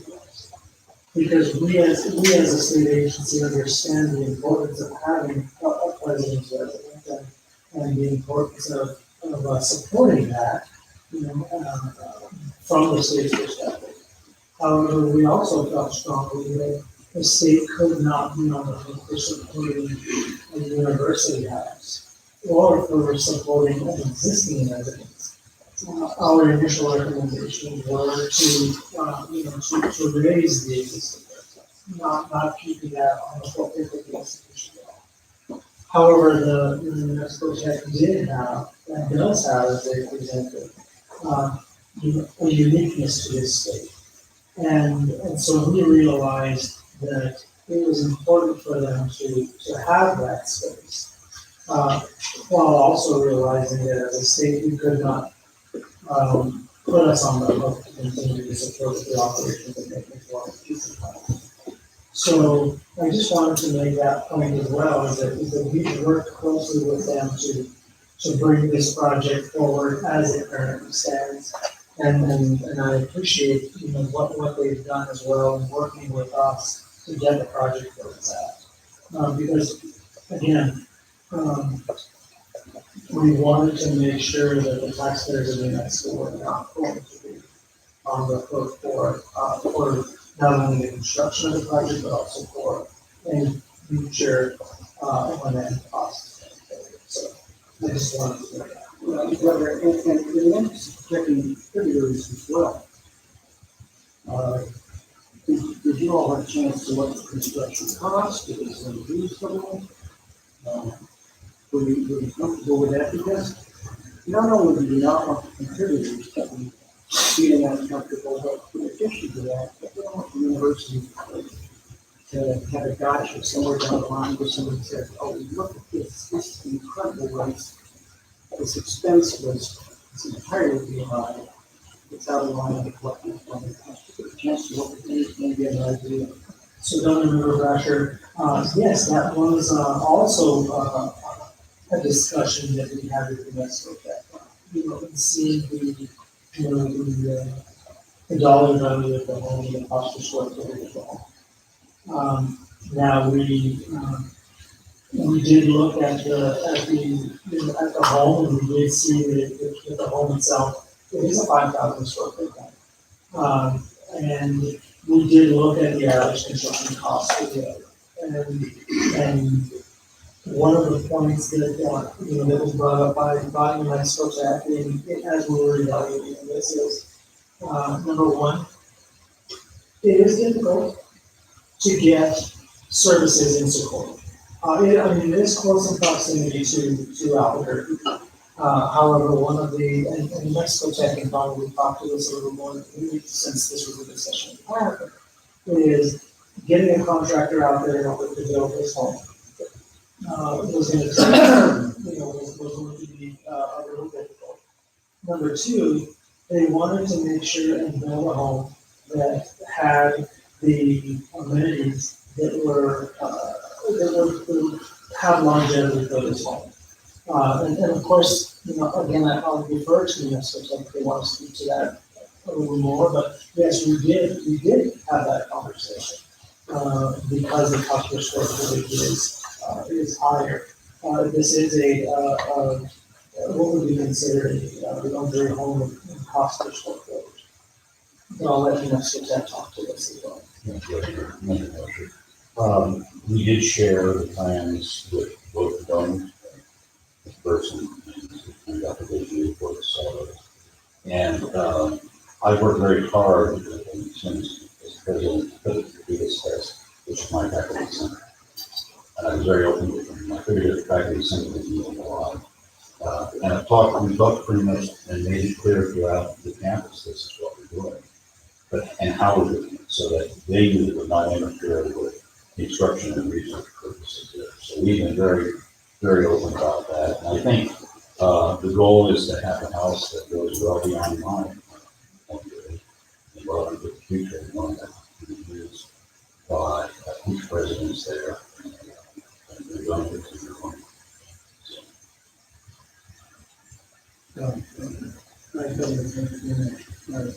Thank you. I'm glad that we did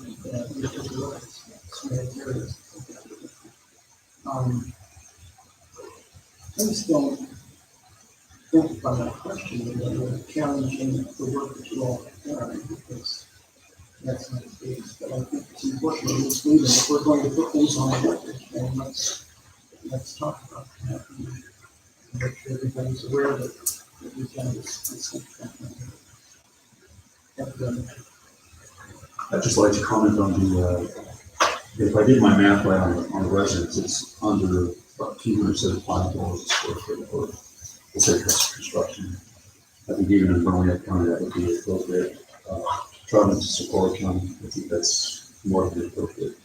I guess it's really being perception versus, what is really ended up there. I think I would say, Mr. President, that, and for Mr. Armijo, you and the Regents, that this, if approved, that, and I'm sure this is your intent, but I would like to be on the record publicly stating that this becomes an asset, a tool for the institution. I'm sure that's your intent. That, you leverage this new residents and the University House in order to spur more interest and investment into the institution. I hope that would be, and I know I don't want to speak for you, but I believe that is the intent there. And as if we look about what it goes for the future as well. We sometimes have a tendency in this state to kind of shortchange ourselves, and that we're a little reluctant at times because we live in a very poor state, especially small rural communities like Socorro. It is the public image of it. At the same token, when we have committed ourselves to doing it right and going for the long term, we have been successful with that. I can think of some of those things that we've done in this state that we have. And it's my intent, but I hope that is your intent as well. And I believe that's the case. We'd like for people to be able to visit the campus and to say, we went to this great institution in the middle of, some would say nowhere, right? Central New Mexico, and to see this great campus and for us to be able to say, look, this commitment that the university has made, not to the president's residence, but to the university houses. I wouldn't call it world class, I would say that it's done properly. It's something that we can showcase. Hopefully, I believe that's the way that should be considered. So that it might leverage others. That old adage, it takes money to make money sometimes. I think could be a problem in this scenario. So we can take, I think, remember Audubon wanted to say something? Let me go to member Cormac first, if you don't mind. I just have a question of Sally. Yes. Is it a conflict of interest for me to vote on this? My nephew graduated. It's okay?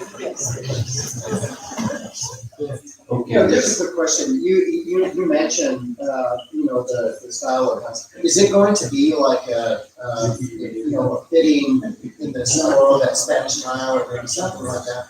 Yeah, awesome. Good. Well, very good. I want to be clear, just procedurally, that we're going to take two votes. And it's gonna be bifurcated. Yes. Well, You get admonished, member. yeah. Again? Sergeant at Arms. President of the Board of Regents calling and telling you can't vote on it. So we are going to go on action item number 24, which is let me restate for the record. We're going to be voting on number 24, which is the amendments to the Miami Technology request approval of the new president's residence in the amount of $1,170,170. Do I have a motion? And a second. Does staff have anything you want to add? Nope, very well. All those in favor signify by saying aye. Aye. Those opposed? Motion passes. Let's go to item number 25. The Mexico Institute of Mining Technology requests approval of the new university house in the amount of $1,382,792. Do I have a motion? And a second. All those in favor signify by saying aye. Aye. Motion passes. Gentlemen, thank you. Good luck on your project. Thank you very much. If I just might add plenty privilege. Yes. Something to be proud about. Mexico was just ranked by Inc. magazine as having the eighth smartest students at the university in the nation. 87% of those are in the state. That's awesome. And I want to remind everybody that that same ranking showed that the lieutenant governor of Mexico was ranked #1 in the nation.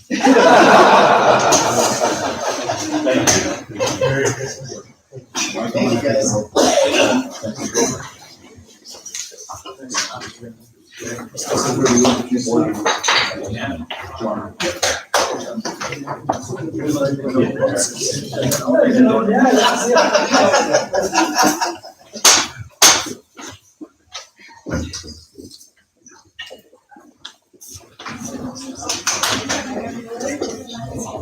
Right, everybody? Silence your cell phone, please.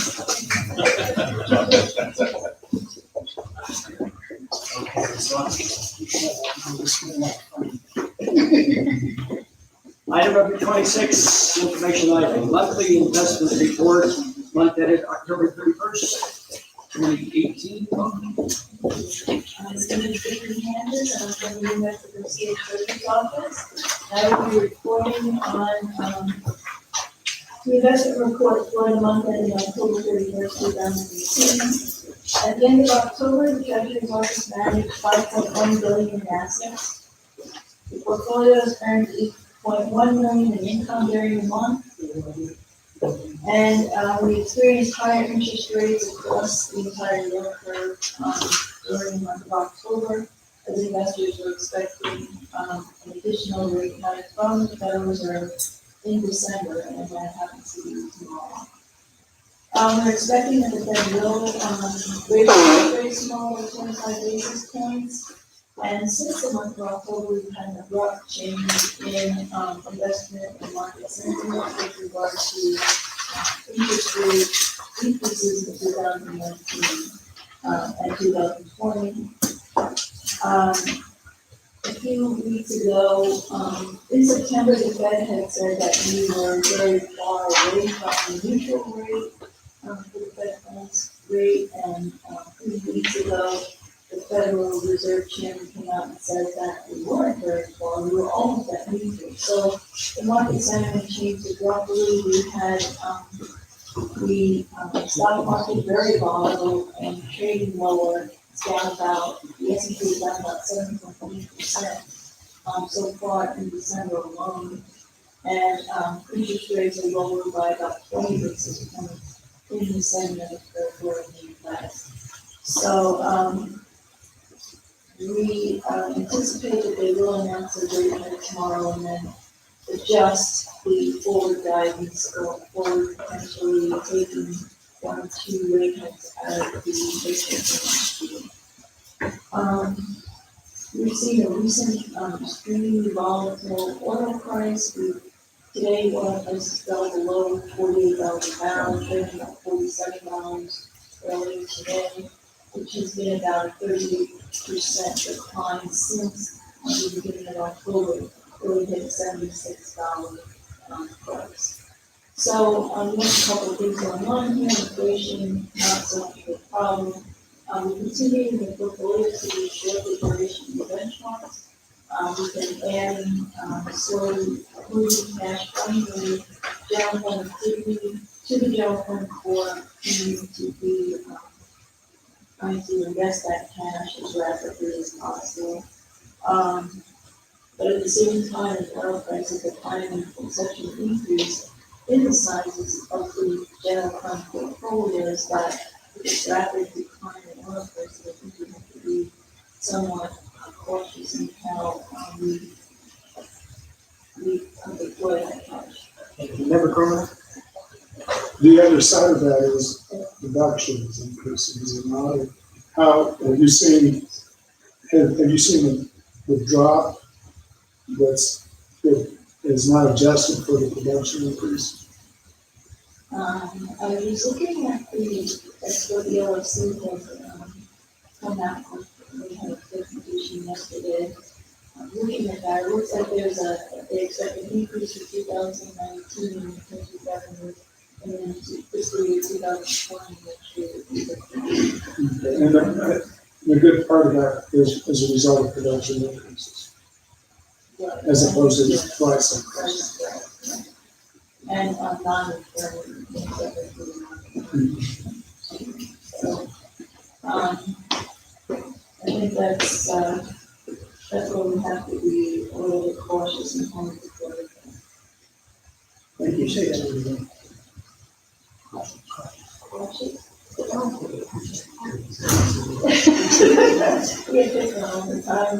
I don't think I have an accent. No, I don't disagree. You sound like you're from Hawaii.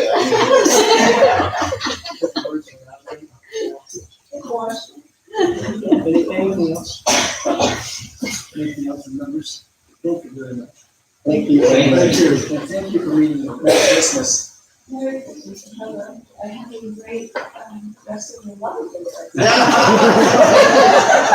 That's the best one so far. I was wondering how I was gonna go after the 26th. Thank you. All right, up next, action item number 27.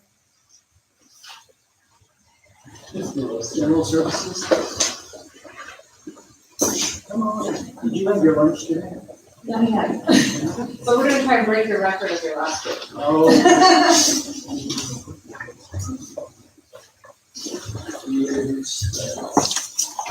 Good morning, my name is Anna Sbof. I'm acting director of facilities management division. This is about Karen Dahlman, my executive director.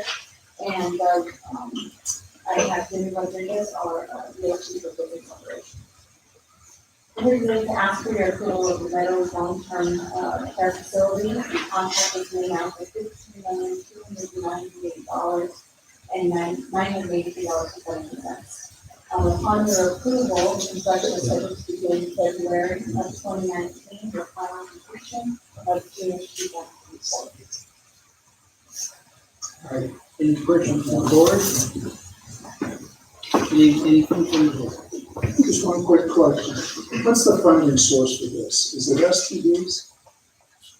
So we had an evaluation that was. This was a severance tax bond in the amount of, we had two separate claims, one for $16 million and one for $5 million. Okay, thank you. Anything else? Anything? I I'm sorry, I have 2 or 3 questions that I just want to ask for the record, that's all, okay? I'm sorry, I know what I'm saying. We're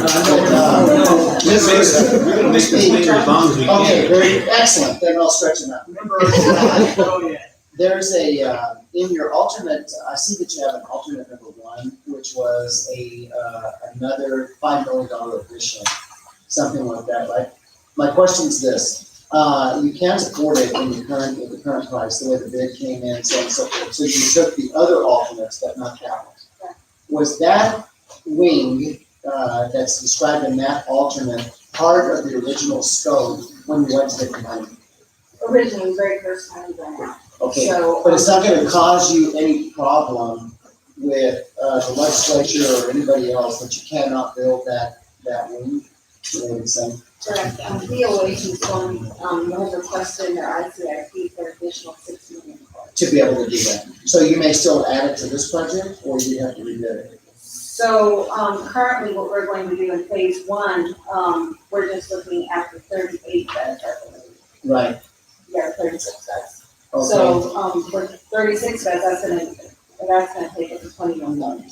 So for any alternates, that's when the 6 million will come up, and depending on how much, we do receive, then we'll know how many for phase 2 and phase 3. Okay, and I saw that there was a $900,000 allowance or something like that, for the FFE.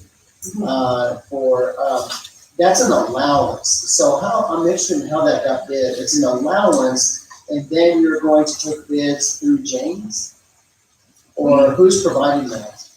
Okay, because it's furniture, fixtures, and equipment, and it's an allowance, so what that means to me is that when you put out a bid, you filled in the blank, you put in 900,000 as an allowance, that the contractor is going to put in that's part of their total, correct? That's, you put the 900,000 in there, not James, is that right? Okay, so now, are you gonna go to a vendor with that, or are they gonna go through James? And if they're gonna go through James, is there a markup there that's being charged by the general contractor?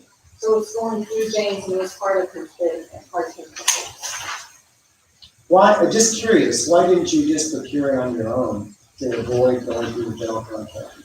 Because you're talking about furniture, fixtures, and equipment that you're gonna get somebody to just buy it and bring it in, right? It's not, is it things that James has to mount? So I don't know. Yeah, Okay, it's okay, it's just something that, we might look at in the future. There's probably a good reason that you did it that way, that you're going through the general. But if it's something that can be added after the fact, unless it's just a hassle of how you're contracting or something like that, there's gonna be a markup now, through James, because they've got to have insurance and bonds and so on and so forth on that money. So anyway, okay, that's okay. I'm good. Thank you. Thank you. I have a question on furniture. Would it be better to purchase that type of item on a state contract? So it depends on what the requirements are, Mr. Chairman, is important. It depends on what the requirements are when we go out for bid. So depending on DOH, if they only have money for the construction, and we do have to bid the items separately. So it depends on what the requirements are, but oftentimes if we can get it included in the construction and we're able to get it all in one, doesn't necessarily, come in any less than a state request agreement. So we look at both. My experience is that when you include in general, either builder or contractor's contract, is if it requires some kind of mailing, because if the contractor has to get involved with it in some way, it's just better to pay them and handle the whole thing. Because then there's no people pointing the finger at each other. But if what you're talking about is you're going to bring in some beds and somebody's gonna set them up and you can do it after the contractor's gone or whatever, then it's, of course you save the markup because the contractor has to charge. They're gonna charge for, they have costs, their bonds, their insurance, all that's based on the total contract that they have. So they're gonna charge a certain amount. But I have a feeling there probably is some things here that that the contractor has to get involved with, and that's probably what we did it. I'm sure you're very experienced at it, and, but I was just curious, and reviewing the documents. Thank you. Thank you, Coach. This is an action item, and, Mr. Chairman, yes. members of the board, I have a contingency. Approval is contingent upon director's receipt and council review of fully executed amended contract construction with changes agreed upon by board staff and employees. What else? And approval. So there's and we're yes. So I'm going to include the second. We have a motion for approval, Second. and we have a second. Any discussion, all those in favor, please signify by saying aye. Aye. Those opposed, that's unanimous. Let's go to action item number 28. This is facilities management division. Mr. Chairman, members of the board, I bring to your attention page 3 of the schedule of repairs for January 2019 through June of 2019. These are the next scheduled repairs and projects that have been identified for the next 6 months. We are expecting to budget these items for June of 2023. For the month of January, we are requesting a total dollar amount of $892,000. For February, $832,000. And I apologize, I'm giving you the wrong dollar amount. I don't have the total dollar amounts for each month that are identified on here, but what we will find is going through each month, January, February, March, April, May, and including June, details as far as each award that we were requesting and the total dollar amount for that last column on the right-hand side. For the entire schedule of repairs, January through June, we are asking for a total funding request of a little over $5.5 million. On section F, on the next page, you will find details as far as the budget information that determines how much is available and what we're into our forecast for the next 6 months. We currently have an estimated fund balance for the month end of November 2018 of $847,000. Estimating current projected revenue, looking at the previous 18 months, we have a conservative estimate of $625,000 in revenue brought in every month. So that $625,000 is the threshold that we use for our projection for the next 6 months, but we're going to project that for you. That brings us at $3.7 million for estimated revenue for the next 6 months. Total projected revenue through, including this month of December, is $5.5 million. Total funding requests again are $5.5 million, and we are expecting to have an incoming cash balance at the end of June of $15,276. Thank you. Still conservative. Board members, any comments or questions? Member Smith?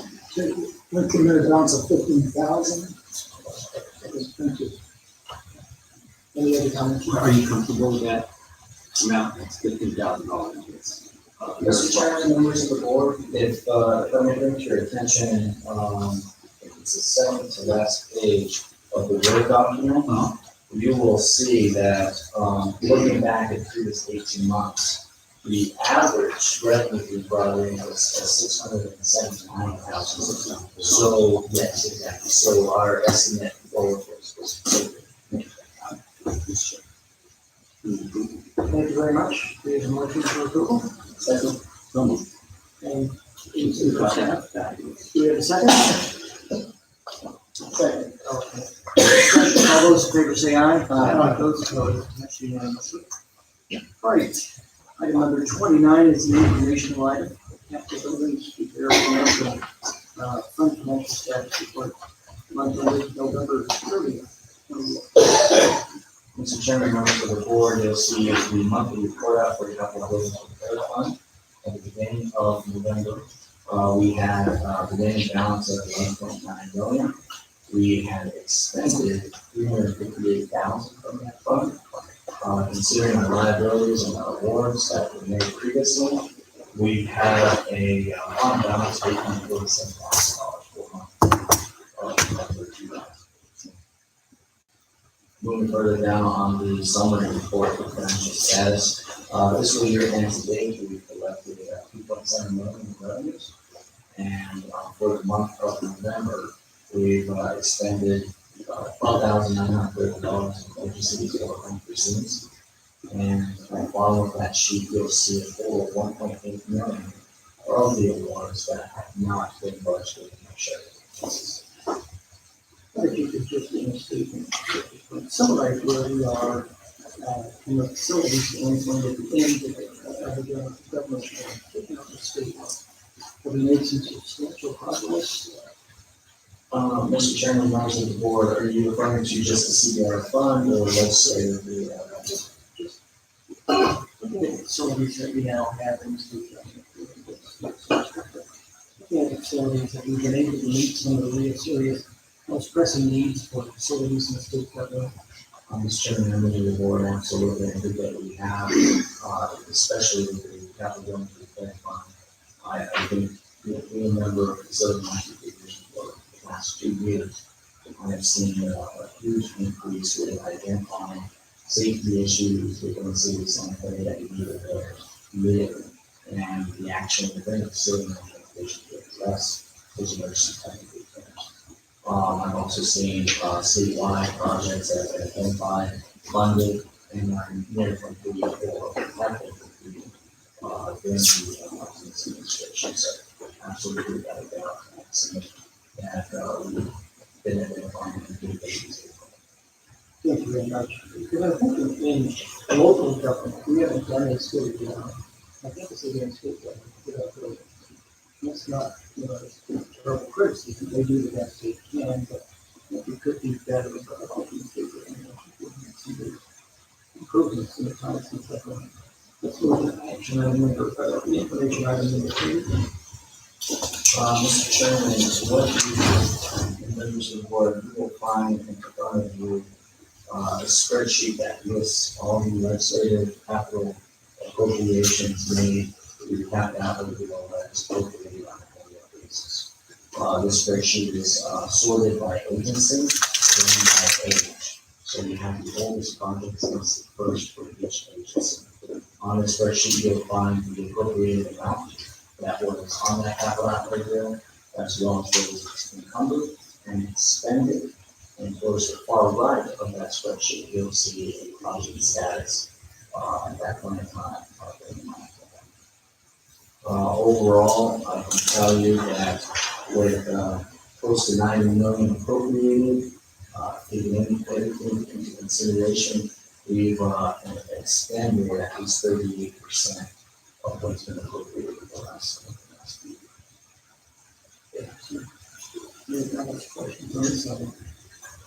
Right, let's go to item number 31, informational item. This is the facilities management division, approval of the inventory of buildings report, including an approved checklist of conditions. Mr. Chairman, members of the board, the eye chart in front of you. There's a lot of information on here, but essentially it is every building owned by the facility management division within the safety expert.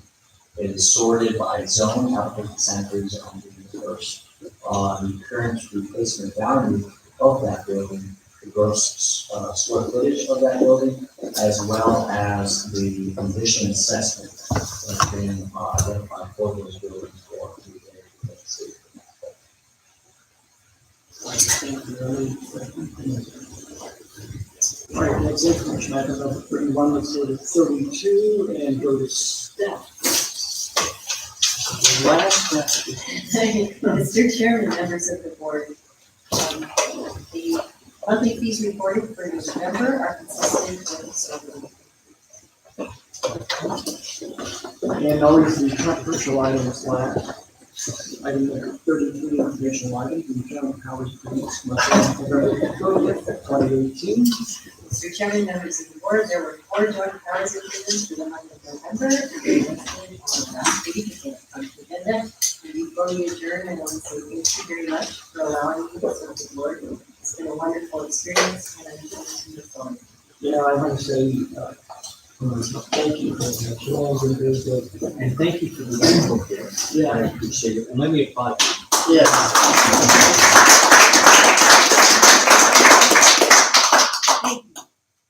And I'd like to say thank you to the board. So we can see the secretary now for 7 years. So long. Be long. 7 years. And thank you. 7 years. I appreciate it. And board members, thank you all for your work. And again, staff and some appreciation. Right. Thanks, a motion to adjourn. So moved. I'm ready. Happy rest of your life. Yeah.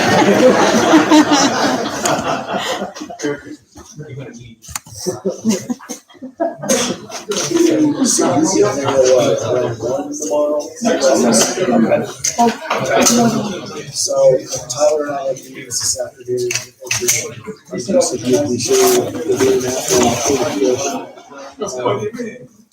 I know I started notes on. Yeah, on those. And then, chapter 4. So I guess, yeah.